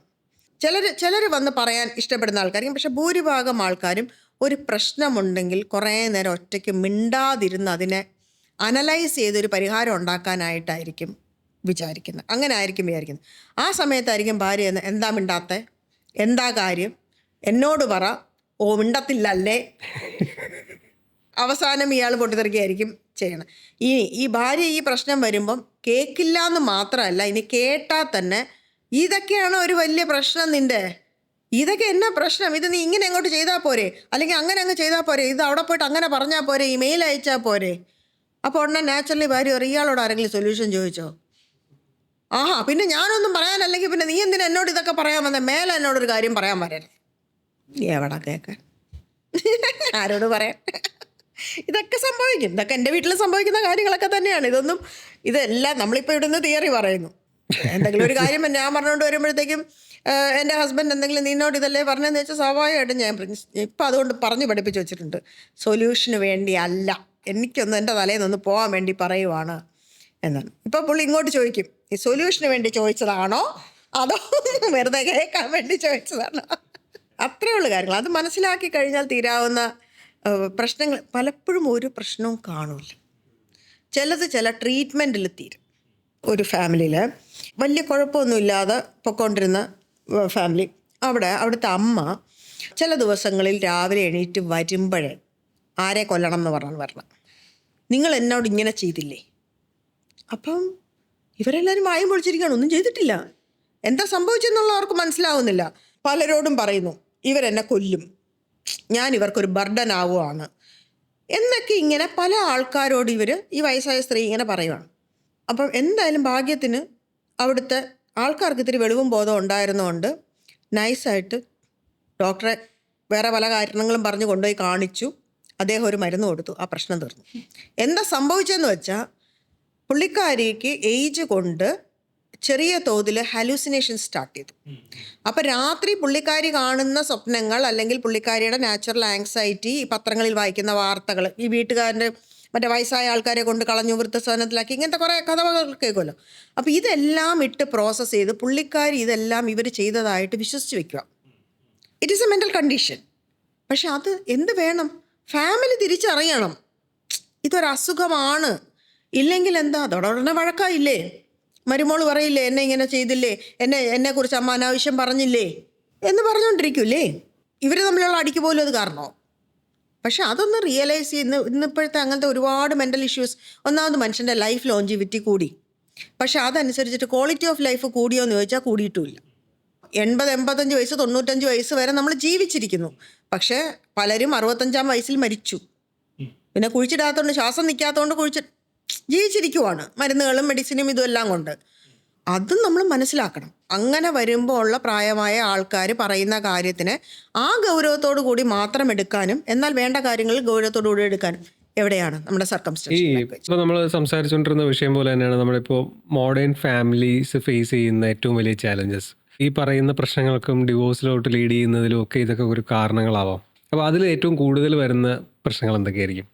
ആ മോഡേൺ ഫാമിലി ഇന്നിപ്പം പഴയ ഫാമിലി, നമ്മുടെ ന്യൂക്ലിയർ ഫാമിലി ആണല്ലോ മോഡേൺ ഫാമിലി എന്ന് പറയുന്നത്. 2 തലമുറയായി ന്യൂക്ലിയർ ഫാമിലി ജീവിച്ചു വരുന്നു. കൂട്ടുകുടുംബത്തിൻ്റെ ഒരു ഗുണം എല്ലാവരും ഉണ്ട്. ഒരു പ്രശ്നം വന്നാൽ അങ്ങോട്ടും ഇങ്ങോട്ടും പറഞ്ഞു തീർക്കാനും ഒരു പ്രശ്നം ഉണ്ടാക്കാനും ഇവരൊക്കെ തന്നെ മതി. പക്ഷേ ഒരു ന്യൂക്ലിയർ ഫാമിലി എന്ന് പറഞ്ഞാൽ ഒരു പ്രശ്നമുണ്ടായാൽ ഇവരാരോട് പോയി പറയും? ആരോട് സംസാരിക്കാനില്ല. അത് വച്ച് വലുതാക്കി അല്ലെങ്കിൽ മറ്റുള്ളവരോട് ഫോൺ ചെയ്ത് പറഞ്ഞ് അത് പിന്നെ പ്രശ്നങ്ങളുണ്ടാക്കി അങ്ങനെയാണിത് പോകുന്നത്. ഇനി ഏറ്റവും വലിയ ചലഞ്ച് ന്യൂക്ലിയർ ഫാമിലിയിൽ ഒരു ഫേസ് ചെയ്യുന്ന ഒന്ന് സമയമില്ലായ്മയാണ്. അല്ലെങ്കിൽ ഒരാൾക്ക് തീരെ സമയമില്ല, മറ്റേ ആൾക്ക് ഒരുപാട് സമയമുണ്ട്. ഒരാൾ മാത്രം ജോലിക്ക് പോകും, മറ്റേ ആൾ 24 മണിക്കൂറും ചുമ്മാ വീട്ടിലിരിക്കുന്നു. ചുമ്മാ വീട്ടിലിരിക്കുന്ന പറഞ്ഞാൽ വീട്ടുപണി ചെയ്തുകൊണ്ടിരിക്കുന്നു. ഇപ്പോൾ ന്യൂക്ലിയർ ഫാമിലി ആകുമ്പം ഒരാൾക്ക് 2 കൂട്ടർക്കുള്ള ഭക്ഷണം ഉണ്ടാക്കണമെങ്കിൽ മാക്സിമം പോയാൽ 1 മണിക്കൂർ. തൂത്തുവാരി തുടക്കൽ എല്ലാം കൂടെ ചേർത്താൽ 1 മണിക്കൂർ. തുണി നനയ്ക്കൽ എല്ലാം വാഷിംഗ് മെഷീനും മിക്സിയും ഒക്കെ എല്ലാവർക്കും ഉണ്ട്. അത് കഴിഞ്ഞുള്ള സമയം ഇവരെന്താ ചെയ്യണേ? ഇവർ ഈ ആൾ പുറത്തു പോയ ആൾ തിരിച്ചു വരാൻ വേണ്ടി കാത്തിരിക്കുകയായിരിക്കും. ആണായാലും പെണ്ണായാലും എന്തെങ്കിലും ഒരു വാക്ക് സംസാരിക്കാൻ. അല്ലെങ്കിൽ ഈ പുറത്തു പോയ ആൾ വരുന്നതോ അയാളുടെ വെളിയിലുള്ള ഒരുപാട് പ്രശ്നങ്ങളുമായിട്ട് ഇനി ആരോടും മിണ്ടണ്ട എന്നും പറഞ്ഞായിരിക്കും ഇയാൾ തിരിച്ച് വീട്ടിലോട്ട് വരുന്നത്. ഒരു ക്ലാഷിന് പിന്നെ അതിൽ കൂടുതൽ എന്തെങ്കിലും ഒരു കാര്യം വേണം.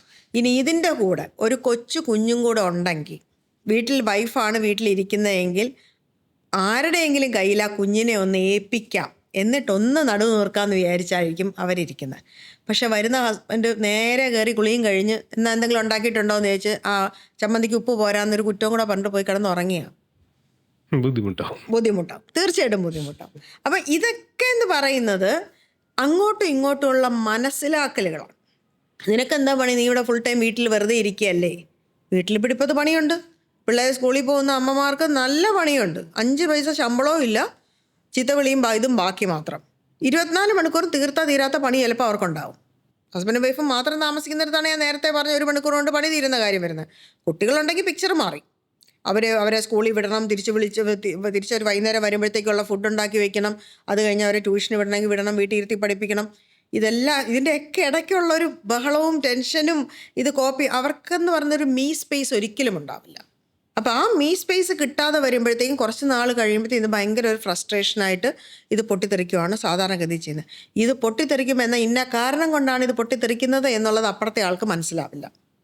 അയാൾക്ക് ഇത് എങ്ങനെയെങ്കിലും എന്നാൽ പിന്നെ ഈ കുരിശ് വേണ്ട എന്നായിരിക്കും അയാൾ ഇതിനെ പരിഹരിക്കാൻ ശ്രമിക്കാതെ പോവുകയാണ് പതിവായിട്ട് ചെയ്യണം. ഇത് പരിഹരിക്കുവാണെങ്കിൽ ഈ പറഞ്ഞ പോലെ 2 കൂട്ടരും ഒന്ന് സമാധാനമായിട്ട് ഒന്നിച്ചിരുന്ന് ഒന്ന് സംസാരിച്ചാൽ തന്നെ പല പ്രശ്നങ്ങളും തരും.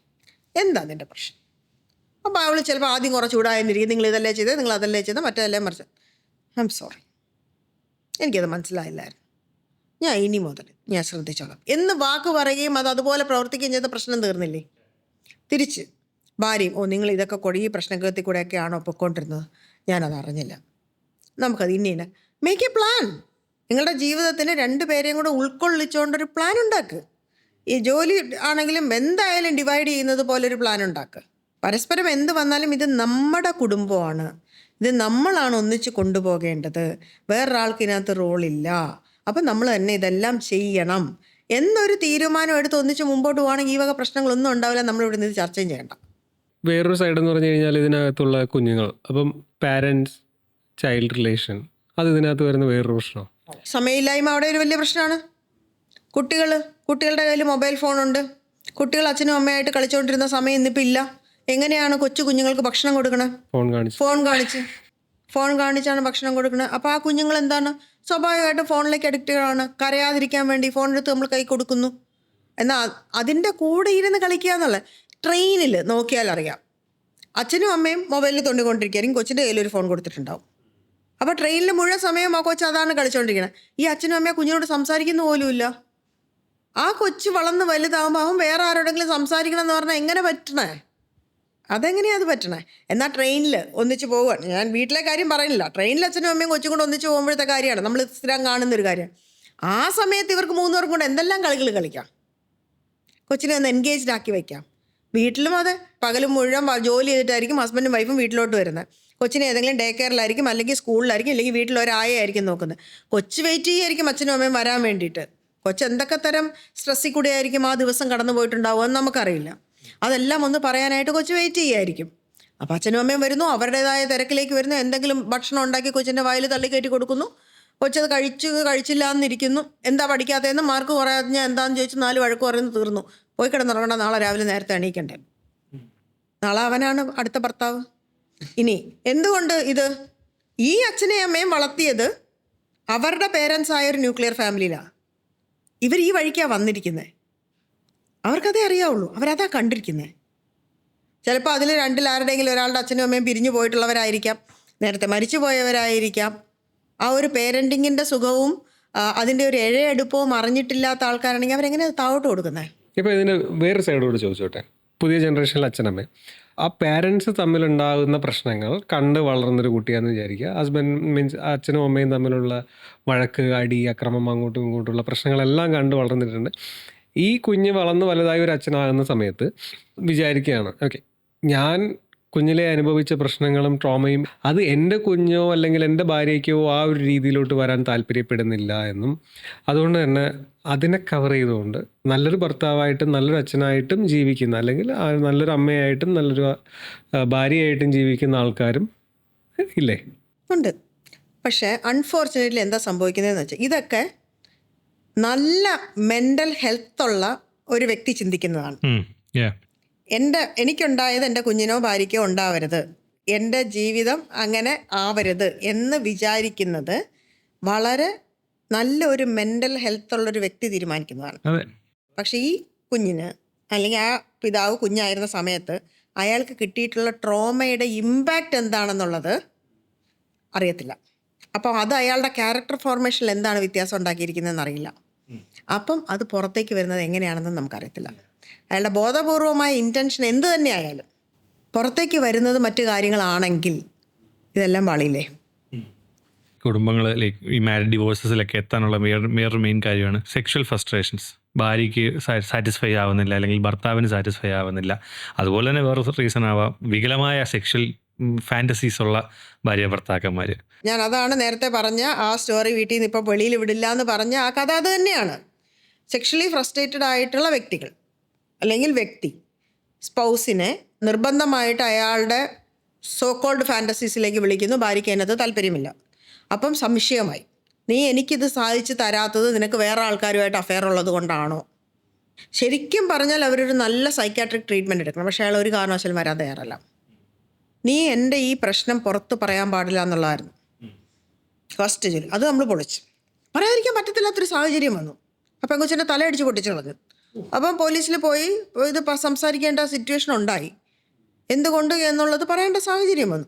അപ്പം ഇതെല്ലാമാണ് ഫേസ് ചെയ്യുന്നത്. ഇനി ഇതിനകത്ത് ഏറ്റവും വലിയ ട്രാജഡി എന്താ? ഈ പെൺകുട്ടിയുടെ വീട്ടിൽ ഇതൊക്കെ പറഞ്ഞാലും ഭാര്യയും ഭർത്താവും അല്ലേ, ഞങ്ങൾ ഇനി എന്ത് ചെയ്യാനാ? പെണ്ണുങ്ങൾ ചാകുന്ന വരെ ഇത് കണ്ടിന്യൂ ചെയ്യും. അപ്പോൾ എന്താ, ഈ ഉപദ്രവിക്കുന്ന ആളെ സംബന്ധിച്ച് എന്ത് വന്നാലും ഇവർക്ക് ചോദിക്കാനും പറയാനും ആരുമില്ല എന്നുള്ളൊരു സാധനമായി. അപ്പോൾ എന്തും ചെയ്യാം.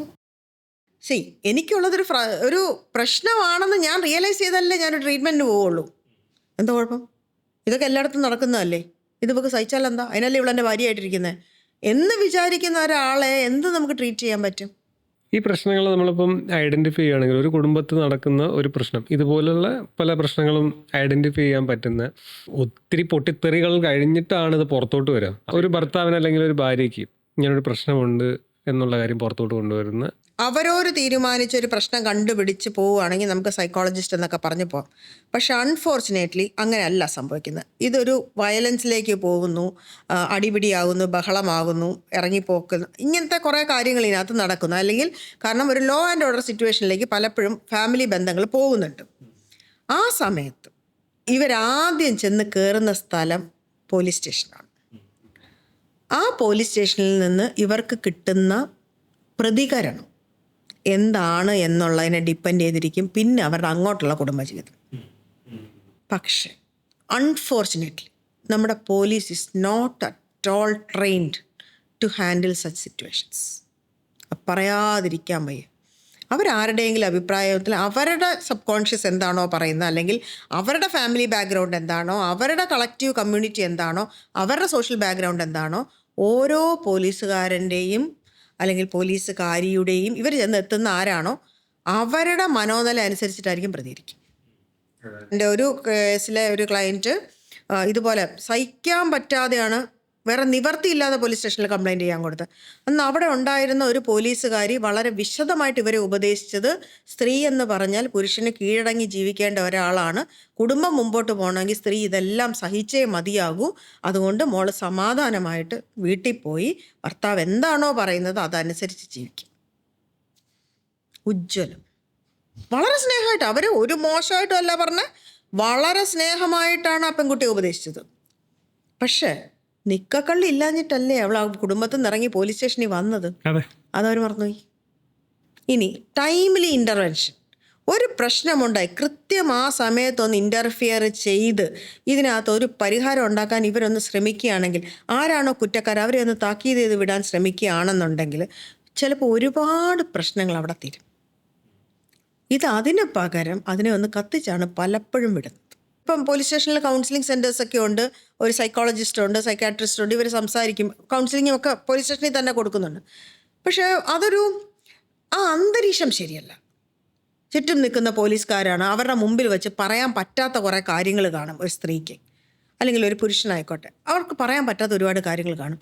ഈ ഒരു ഒഴിഞ്ഞ ഒരു സ്ഥലത്ത് ഒരു മേശയും കസേരയിട്ടാണ് പല സ്ഥല പരിമിതി ഉണ്ട്. അപ്പോൾ അങ്ങനെയല്ല വേണ്ടത്. ഇവർക്കൊരു സ്വകാര്യത കൊടുക്കുന്ന, അവർക്ക് വിശ്വസിക്കാൻ പറ്റുന്ന ഒരാളാണെന്ന് തോന്നുന്ന ഒരു തരത്തിലുള്ള ഒരു അന്തരീക്ഷമായിരിക്കണം അവിടെ കൊടുക്കുന്നത്. കൗൺസിലിങ്ങിന് വരില്ല എന്നുള്ള ഒരാളെ നിർബന്ധിച്ച് ആ കൗൺസിലിങ്ങിൻ്റെ ടേബിളിൽ ഇരുത്താനുള്ളൊരു പവറും പോലീസിനുണ്ടാവണം. ഇപ്പോൾ പലപ്പോഴും ഒറ്റയ്ക്ക് പോകുമ്പോൾ നമ്മളൊരു പ്രൈവറ്റ് കൗൺസിലറെയൊക്കെ കാണാൻ പോയാൽ നേരിടുന്ന ഒരു പ്രശ്നം എന്താ, മറ്റേ ഭാഗം വരുന്നില്ല എന്നുള്ളതാണ്. മറ്റേ ഭാഗം വരുന്നില്ല. പക്ഷെ പോലീസ് സ്റ്റേഷനായിട്ട് ബന്ധപ്പെട്ടിട്ടാകുമ്പം വന്നേ പറ്റുള്ളൂ എന്നുള്ളൊരു നിർബന്ധം അവിടെ ഉണ്ടാവും. അല്ലെങ്കിൽ ഇന്ന കാര്യങ്ങൾ ഫോളോ ചെയ്തേ പറ്റുള്ളൂ എന്നുള്ളൊരു സാധനം. അത് കുറച്ച് നാൾ കണ്ടിന്യൂ ചെയ്യാൻ പറ്റണം. കൗൺസിലിംഗ് എന്ന് പറഞ്ഞാൽ ഒരു ദിവസം വിളിച്ചിരുത്തി കഥ പറഞ്ഞ് വിടുന്നതല്ലല്ലോ കൗൺസിലിംഗ്. ഒരു ഏരിയയെ സംബന്ധിച്ചിടത്തോളം ആ ഏരിയയ്ക്ക് ഒരു പോലീസ് സ്റ്റേഷൻ, അതാണല്ലോ ഒരു കണക്ക്. ആയിരക്കണക്കിന് ഫാമിലീസ് ആ ഒരു ഏരിയയിൽ ഉണ്ടാവും. അപ്പോൾ ആ ഏരിയയിൽ ഫാമിലീസിനകത്ത് ഇഷ്യൂസ് ഉള്ള ഒരുപാട് ഫാമിലികൾ അതിനകത്ത് ഈ 1000-ൽ ചിലപ്പം 500 പ്രശ്നം ഉണ്ടാവുന്നതായിരിക്കും. അപ്പം ഒരു പോലീസ് സ്റ്റേഷനകത്ത് ഒരു കൗൺസിലർ എന്ന് പറയുന്നത്, അതും ഗവൺമെൻറ് ഉദ്യോഗസ്ഥനായതുകൊണ്ട് തന്നെ എത്രത്തോളം ഈ പറയുന്ന ഒരു വ്യക്തി അല്ലെങ്കിൽ ഒരു കൗൺസിലറെ വെച്ചത് കൊണ്ട് ഇത് അത്ര എഫക്റ്റീവായിട്ടൊരു ഫാമിലിയിൽ പ്രശ്നങ്ങൾ സോൾവ് ചെയ്യാൻ പറ്റുന്ന ഒരു കാര്യമാണോ ഇങ്ങനെ ഈ ഒരു രീതിയിൽ കൊണ്ടുപോകുന്നത്? നമ്മുടെ സമൂഹത്തിൻ്റെ തന്നെ ഒരു ചിന്ത എന്താ, കുടുംബമാകുമ്പോൾ തട്ടിമുട്ടിയിരിക്കും. ഇതാണ് നമ്മുടെ ചിന്താഗതി. അപ്പോൾ ഇതങ്ങനെ പരിഹരിക്കേണ്ട ഒരു പ്രശ്നമാണെന്നുള്ളത് പോലും ആരും ഇന്നും റിയലൈസ് ചെയ്തിട്ടില്ല. ഇതിനൊരു പുറത്തുനിന്നൊരു ഹെൽപ്പ് കൊടുക്കണമെന്നോ ഇത് പരിഹരിക്കണമെന്നോ ഒന്നും നമ്മൾ തീരുമാനിച്ചിട്ടില്ല, അല്ലെങ്കിൽ അങ്ങനെ ഒരു സാധനം ഇല്ല. പിന്നെ ഇങ്ങനെ ഒരു സംവിധാനം തന്നെ ഇപ്പോഴാണ് ഉണ്ടായത്. ഈ പോലീസ് സ്റ്റേഷനിൽ കൗൺസിലിംഗ് കൊടുക്കുന്നു എന്നുള്ളൊരു സംവിധാനം അതും എല്ലാ പോലീസ് സ്റ്റേഷൻസിലും ഇല്ല, മെയിൻ സ്റ്റേഷൻസിൽ മാത്രമേ ഉള്ളൂ. അപ്പം അവിടെ നമ്പർ ഓഫ് ആൾക്കാർ കൂടണം, സ്പെഷ്യൽ ട്രെയിനിങ്സ് കൊടുക്കണം. ഇതെല്ലാം വന്നാൽ മാത്രമേ ഇതിനൊരു പരിഹാരമുണ്ട്. ഇതൊക്കെ എത്ര പെട്ടെന്ന് സംഭവിക്കുന്ന കാര്യങ്ങളാണെന്ന് എനിക്ക് അറിയാം. ഇവിടെ കേരളത്തിൽ 35ഓളം ഫാമിലി കോർട്ട് ഉണ്ടായിട്ടും അതിൽ 1,00,000-ൽ ഉപരി കേസുകൾ ഇപ്പോഴും പെൻഡിങ് ആണ്. ഉറപ്പായിട്ടും ഈ പറയുന്ന 35 ഫാമിലി കോർട്ട് കൊണ്ട് പരിഹരിക്കാൻ പറ്റാത്തതല്ല ഈ 1,00,000 കേസ് എന്ന് പറയുന്നത്. അതൊക്കെ ഈ പറയുന്ന പോലെ, ഈ നേരത്തെ മാം പറഞ്ഞ പോലെ ഒരു ലോക്കൽ പോലീസ് സ്റ്റേഷൻ ആയിരിക്കും ഒരു കുടുംബത്തിൽ നടക്കുന്ന പ്രശ്നം പെട്ടെന്ന് കണ്ടുപിടിക്കാൻ പറ്റുന്ന ഒരു സ്ഥലം. അല്ല, അവിടെ വച്ച് ഇത് പരിഹരിക്കുകയാണെങ്കിൽ 1,00,000 കേസുകൾ നമുക്ക് എത്രയോ കുറയ്ക്കാൻ പറ്റും. ഇതിൽ പലതും നിസ്സാരമായ കാര്യങ്ങൾ, പലതും നിസ്സാരമായ കാര്യം. ഒരു ബോധപൂർവമായ ബുദ്ധിപൂർവമായ ഒരു ഇൻ്റർവെൻഷൻ കൊണ്ട് ആർക്കായാലും തീർക്കാൻ പറ്റുന്ന പ്രശ്നങ്ങളായിരിക്കും ഒരുപാടെണ്ണുള്ളത്. കുറേ എണ്ണം ഈ പറഞ്ഞല്ലോ ക്രിമിനൽ മൈൻഡുള്ള ആൾക്കാരൊന്നും നമുക്കൊന്നും ചെയ്യാൻ പറ്റില്ല. അല്ലാത്ത ആൾക്കാരെ സുഖമായിട്ട് ഒന്നിച്ച് പോവാം, പിരിഞ്ഞ 1 വർഷം 2 വർഷമൊക്കെ ജീവിച്ച് കഴിയുമ്പം തെറ്റായി പോയി എന്ന് പറഞ്ഞിട്ട് തിരിച്ചു വരാൻ വിചാരിക്കുന്ന ആൾക്കാരുണ്ട്. ഞാൻ നടത്തിയ കേസല്ല, ഒരു ക്ലയൻറ്റ് എൻ്റെ അടുത്ത് വന്ന പുള്ളി എന്നോട് പറഞ്ഞത് കുറേ പ്രശ്നങ്ങൾ കൊണ്ടാണ് പിരിഞ്ഞത്. ഓക്കെ, പിരിഞ്ഞു. 1 വർഷം കണ്ട് കഴിഞ്ഞപ്പം അവരെ വീട്ടുകാർ വൈഫിനെ വേറെ കല്യാണം കഴിപ്പിച്ച് വിടുകയും ചെയ്തു. അത് കഴിഞ്ഞപ്പോഴാണ് ഇദ്ദേഹത്തിന് ബോധോദയം ഉണ്ടായത്. ഞാൻ ഇന്ന കാര്യങ്ങൾ ചെയ്തിരുന്നെങ്കിൽ ഇന്ന് ആ കുടുംബ ബന്ധം നന്നായിട്ട് പോയേനെ, എൻ്റെ ഭാഗത്ത് നിന്ന് ഇങ്ങനത്തെ വീഴ്ചകൾ വന്നതാണ് പ്രശ്നമായത്.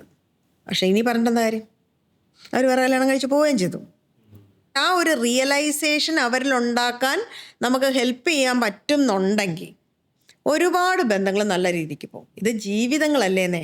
ഫാമിലി കോടതിയിൽ ഒരു കേസ് ഫയൽ ചെയ്ത് കഴിഞ്ഞാൽ എത്ര കൊല്ലം, മിനിമം പോയ ഒരു 4-5 കൊല്ലം എങ്ങനെ പോയാലും പോകും. 5 വർഷം ഒരു മനുഷ്യൻ്റെ ജീവിതം പോവുമല്ലേ. പിന്നെ ഒരു കൊച്ചിൻ്റെ ഒരു ഗാർഡിയൻ വാർഡും കൂടെ ഉണ്ടെങ്കിൽ പിന്നെ പറയുകയും വേണ്ട. അതിനകത്തിട്ട് കളിക്കുന്ന കളികൾ ഒരു നിവൃത്തിയില്ലാത്ത കളികളാണ്. അതുവരെ ഇല്ലാത്ത കൊച്ചിനോടുള്ള സ്നേഹം ഈ പറഞ്ഞ പോലെയാണ്. അതുവരെ അമ്മ നോക്കിക്കോളും, അമ്മയുടെ കയ്യിൽ ഇരുന്നോട്ടെ എന്ന് പറഞ്ഞ് നട തള്ളിയ പോലെ കളഞ്ഞ ആൾക്ക് പിന്നെ അന്ന് മുതൽ കൊച്ചിനോട് ഭയങ്കര വാശി. എന്ന് വെച്ചാൽ ഈ കൊച്ചിനെ ഒരു ടൂളായിട്ട് ഉപയോഗിച്ച് അമ്മയുടെ ജീവിതം നശിപ്പിക്കുക, അല്ലെങ്കിൽ അച്ഛൻ്റെ ജീവിതം നശിപ്പിക്കുക. കൊച്ചുങ്ങളോട് ആത്മാർത്ഥതയുള്ള പേരൻസ് ഒരിക്കലും ഈ കുട്ടികളെ വച്ച് കളിക്കാൻ നിൽക്കില്ല. ഒരു പർട്ടിക്കുലർ കേസിൽ ഹസ്ബൻഡിന് ഒരു സീരിയസ് രോഗം ഉണ്ടായിരുന്നു. അപ്പം ഈ വൈഫാണ് ഫുള്ള് ട്രീറ്റ് ചെയ്തത്, ഹോസ്പിറ്റലിൽ നിന്നത്, ഇതെല്ലാം കഴിഞ്ഞ് അന്നേരം കൈക്കുഞ്ഞുമായിരുന്നു. ആ കൈക്കുഞ്ഞിനെയും കൂടെ വച്ചിട്ടാണ് അവർ ഇതെല്ലാം സപ്പോർട്ട് ചെയ്തത്. ഈ ഹസ്ബൻഡ് ഒരുവിധം അസുഖം മാറി ഹോസ്പിറ്റലിൽ നിന്ന് വന്നപ്പം മുതൽ ഹസ്ബൻഡിൻ്റെ വീട്ടുകാർ ഹസ്ബൻഡും കൂടെ പറഞ്ഞുകൊണ്ടിരിക്കുന്നത് ഈ പെൺകുട്ടിയുടെ അച്ഛൻ നേരത്തെ മരിച്ചു പോയതാണ്. അപ്പോൾ ഈ പെൺകൊച്ചൊരു ഭാഗ്യമില്ലാത്ത കൊച്ചാണ്, അതുകൊണ്ടാണ് അതിൻ്റെ അച്ഛൻ നേരത്തെ മരിച്ചു പോയത്. ഇപ്പോൾ ഇവള് കാരണമാണ് ഈ അസുഖം വന്നത്. ഈ കൊച്ചുണ്ടായതും സമയം ശരിയല്ല, അതും പ്രശ്നമാണ്.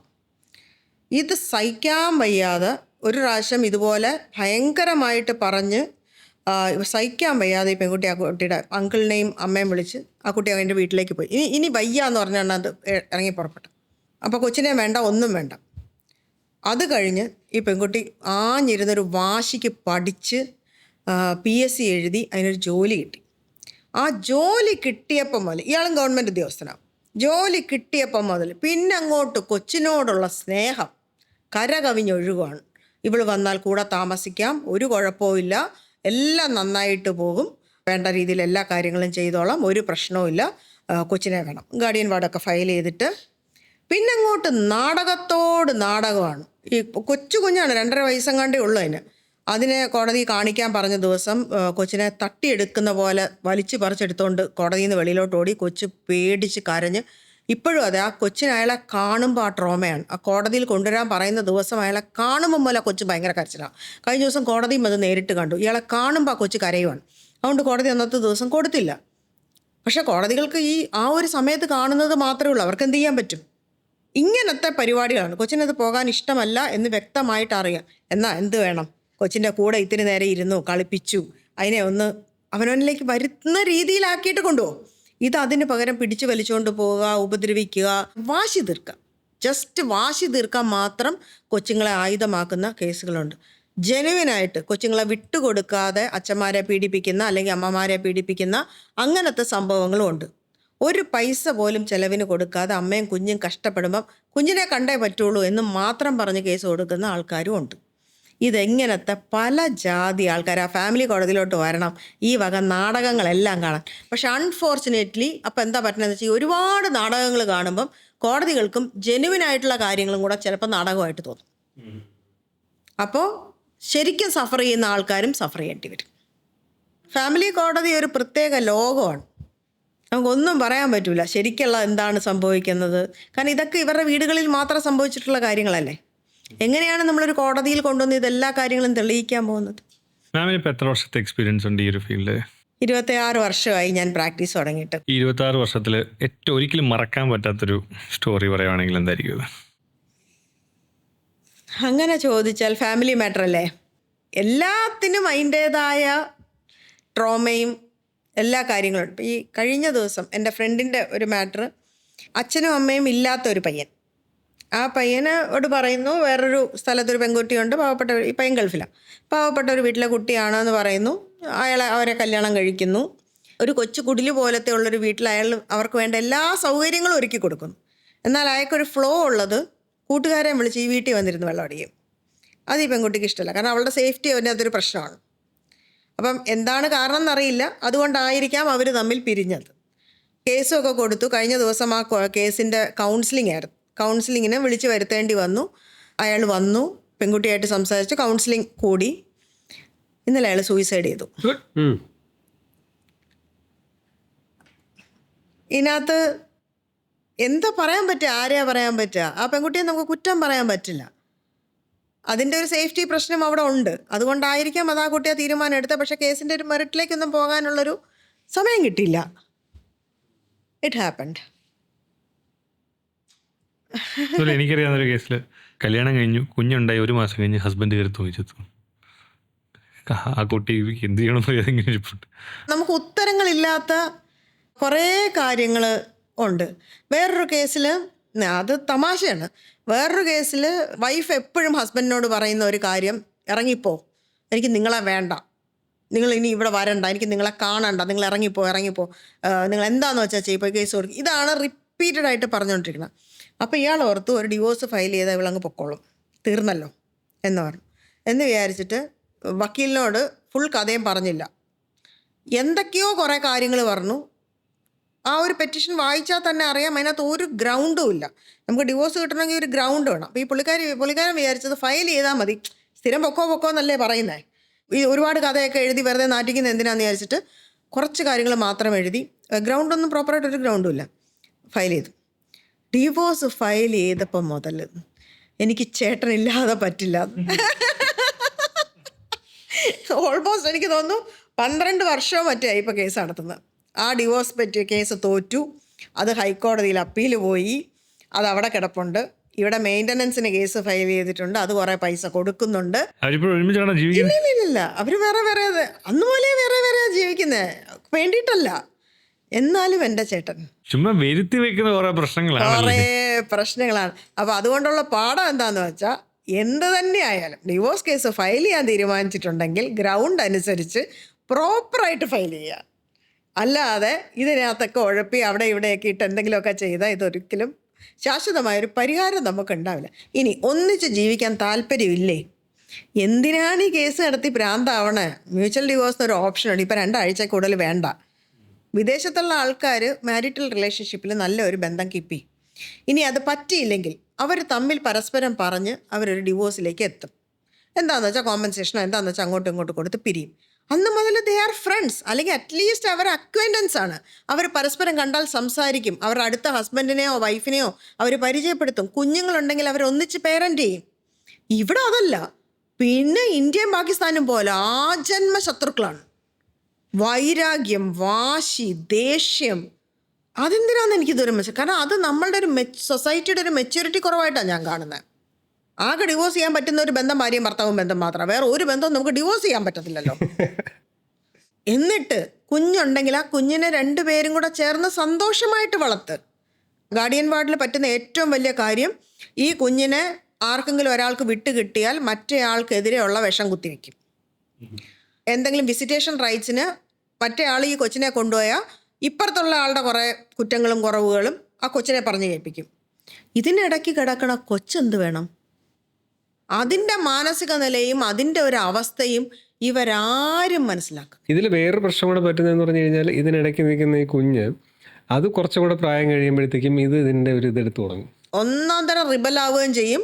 പിന്നെ ഈ അച്ഛൻ്റെയും അമ്മയുടെയും ഇടയ്ക്ക് നിന്ന് അതിൻ്റെ കാര്യങ്ങൾ നേടിയെടുക്കുന്ന ഒരാളായിട്ട് മാറും ആ കൊച്ച്. സമൂഹത്തിനൊരു ബാധ്യതയായി, വേറൊരു ലെവൽ സൈക്കോ ആവും.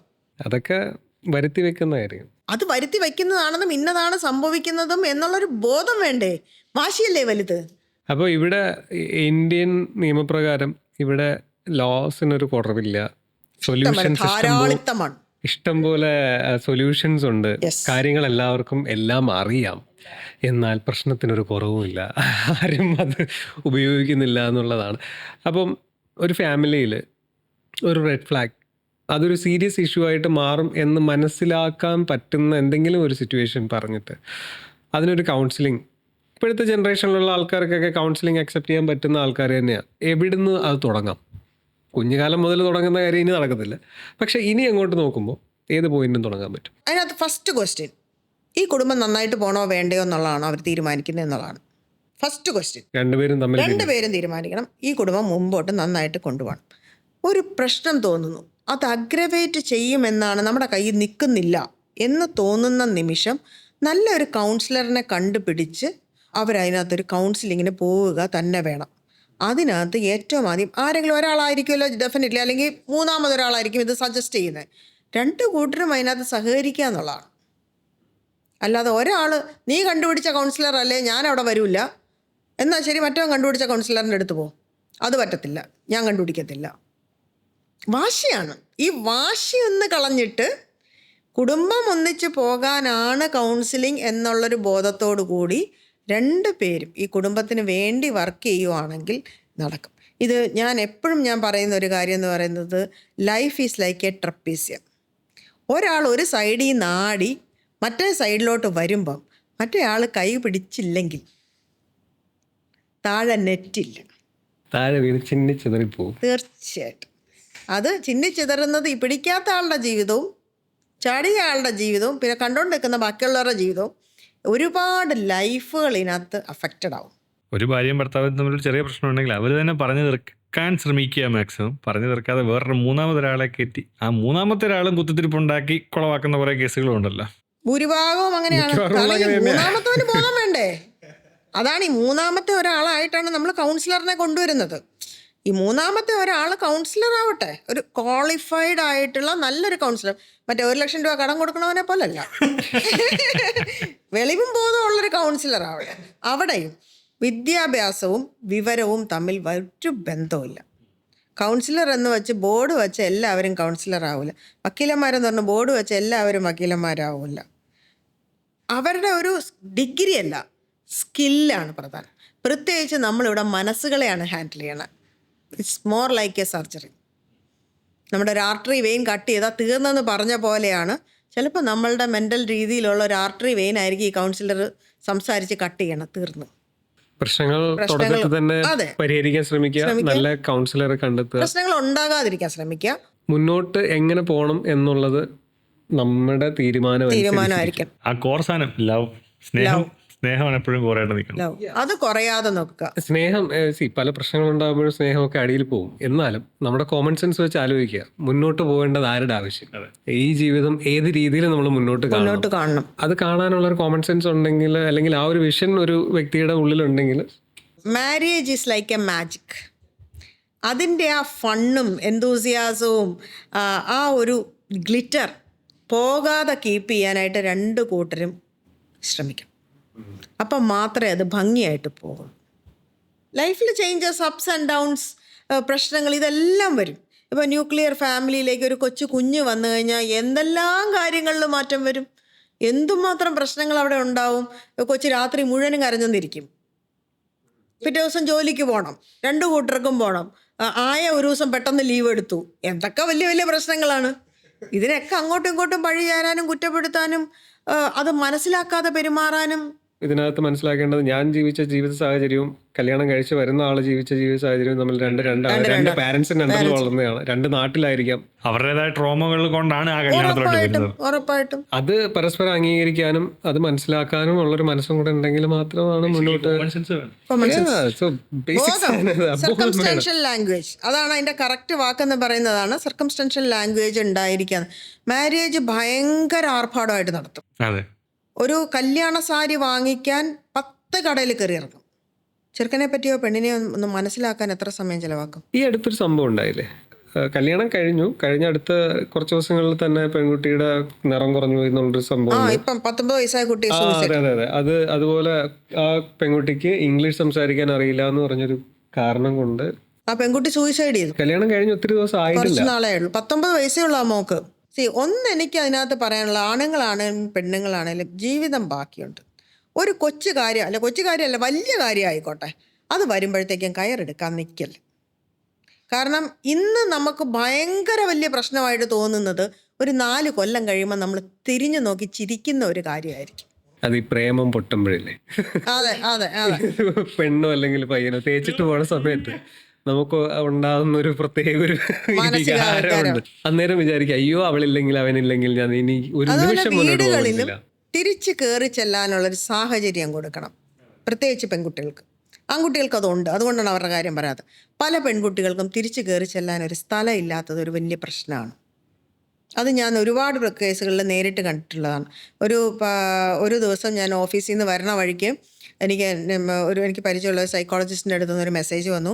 ഇന്ന പോലീസ് സ്റ്റേഷൻ്റെ പരിധിയിൽ എൻ്റെ വീടിനടുത്താണ്, അപ്പോൾ ഇങ്ങനെ ഒരു പ്രശ്നമുണ്ട്, പെൺകുട്ടിയെ പൂട്ടിയിട്ടിരിക്കുകയാണ്, ഒന്ന് പോലീസിൽ ഇൻഫോം ചെയ്യാമോ, എങ്ങനെയെങ്കിലും അവരെ ഒന്ന് രക്ഷിക്കാമോ എന്ന് ചോദിച്ചിട്ട് ഞാൻ ഇമ്മീഡിയറ്റ് പോലീസിൽ വിളിച്ച് പറഞ്ഞു. ഞാൻ ചെല്ലുന്നതിന് മുമ്പ് പോലീസുകാർ ആ വീട്ടിലെത്തി. അപ്പോൾ പെൺകുട്ടിയെ തുറന്നു വിട്ടു. അയാൾ അടിച്ചവളെ ഒരു വഴിയാക്കിയായിരുന്നു. എന്നിട്ട് ആ പെൺകുട്ടിയുടെ അച്ഛനെ അമ്മയും വിളിച്ച് വരുത്തി വിളിച്ചു വരുത്തിയപ്പം അവരുടെ പ്രതികരണം എന്ന് പറയുന്നത് എത്രയായാലും കല്യാണം കഴിച്ച് പോയില്ലേ, ഇനി അവൾ അവിടെയല്ലേ താമസിക്കേണ്ടത്. നാളെ ഒരു വെള്ള തുണിയിൽ പൊതിഞ്ഞ് കെട്ടി കൊച്ചിനെ കിട്ടിയ ഒരു സമാധാനമാവോ? അപ്പം നെഞ്ചത്തടിച്ച് കരഞ്ഞാൽ മതിയോ? ഒന്നില്ലെങ്കിൽ ഇടപെട്ടങ്ങ് തകർക്കും, ഇല്ലെങ്കിൽ തിരിഞ്ഞു നോക്കില്ല. അപ്പോൾ പെൺകുട്ടിക്കും അതാണ്, ആ വീട്ടിൽ നിന്ന് പോയാൽ പിന്നെ ഇനി തിരിച്ച് കയറി വരാൻ ഒരു സ്ഥലമില്ല. എൻ്റെ മുറിയില്ല, എന്താണ് അതൊരു ഇമോഷണൽ സെപ്പറേഷനായി മാറുന്നു മാരേജ്. അത് വരാൻ പാടില്ല. പയ്യനും എന്താ, ഇനി അവൾക്ക് ചോദിക്കാനും പറയാനും ആരുമില്ല, ആരും വരില്ല എന്നുള്ളൊരു ധാരണ അവിടെയും വരുന്നു. അപ്പോൾ അവൻ ശരിക്കും പറഞ്ഞാൽ വിചാരിക്കേണ്ട, ഇനി അവൾക്ക് ചോദിക്കാനും പറയാനുള്ളത് ഞാനാണ്, ഞാൻ അവളെ പ്രൊട്ടക്റ്റ് ചെയ്യണമെന്ന് വിചാരിച്ചാലും മതി. ചെയ്യില്ലല്ലോ, എങ്ങനെ മുതലെടുക്കാം എന്നാണ് വിചാരിക്കുന്നത്. കാരണം ബേസിക് റെസ്പെക്റ്റ് ഇല്ല, ബേസിക് ലവ് ഇല്ല. എത്ര ഭാര്യമാർക്ക് റെസ്പെക്റ്റ് കിട്ടുന്ന ഭാര്യമാരുണ്ടാവും.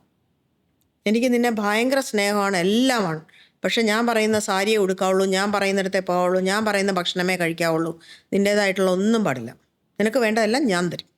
എന്ത് റെസ്പെക്റ്റ്? എവിടെ അവളുടെ സ്പേസ്? ഭാര്യയ്ക്ക് സ്പേസോ? എന്ത് സ്പേസ്? ഇത്രയും മുറിയിടണില്ലേ, പിന്നെന്ത് സ്പേസ് എന്നാണ് ചോദിക്കണം. മണ്ടന്മാർ വേറെ ഉണ്ട്. ഒരു ഭർത്താവിനെ റെസ്പെക്ട് ചെയ്യാൻ ഭാര്യയും പഠിക്കണം, ഭാര്യയെ സ്നേഹിക്കാൻ ഭർത്താവിനും പഠിക്കണം. ഹ്യൂമൻ ബീങ്സ് പരസ്പരം റെസ്പെക്ട് ചെയ്യുകയും ഒന്നിച്ച് ഫാമിലിയായിട്ട് ജീവിക്കാൻ തീരുമാനിച്ചാൽ ആ ഹ്യൂമൻ ബീങ്സ് പരസ്പരം സ്നേഹിക്കുകയും ചെയ്യും. ഹ്യൂമനായിട്ട് കാണാം, ആണും പെണ്ണും ഒന്നും അല്ലല്ലോ, ഹ്യൂമനായിട്ട് കാണാം. കൂടുമ്പോൾ ഇമ്പം ഉള്ളത് ആക്കാനും ഇമ്പമില്ലാത്തതാക്കാനും നമ്മൾ ചിന്തിക്കുന്ന രീതിയാണ്. അത്ര ചെറിയൊരു കാര്യമാണത്, പക്ഷേ വലിയൊരു ടോപ്പിക്കാണ്. അപ്പോൾ താങ്ക് യു ബിന്ദു മാം, ഇത്രയും കാര്യങ്ങൾ നമ്മളുടെ കൂടെ ഷെയർ ചെയ്തു. Thank you very much for this opportunity. സന്തോഷം. Enjoyed each moment of it. Thank U.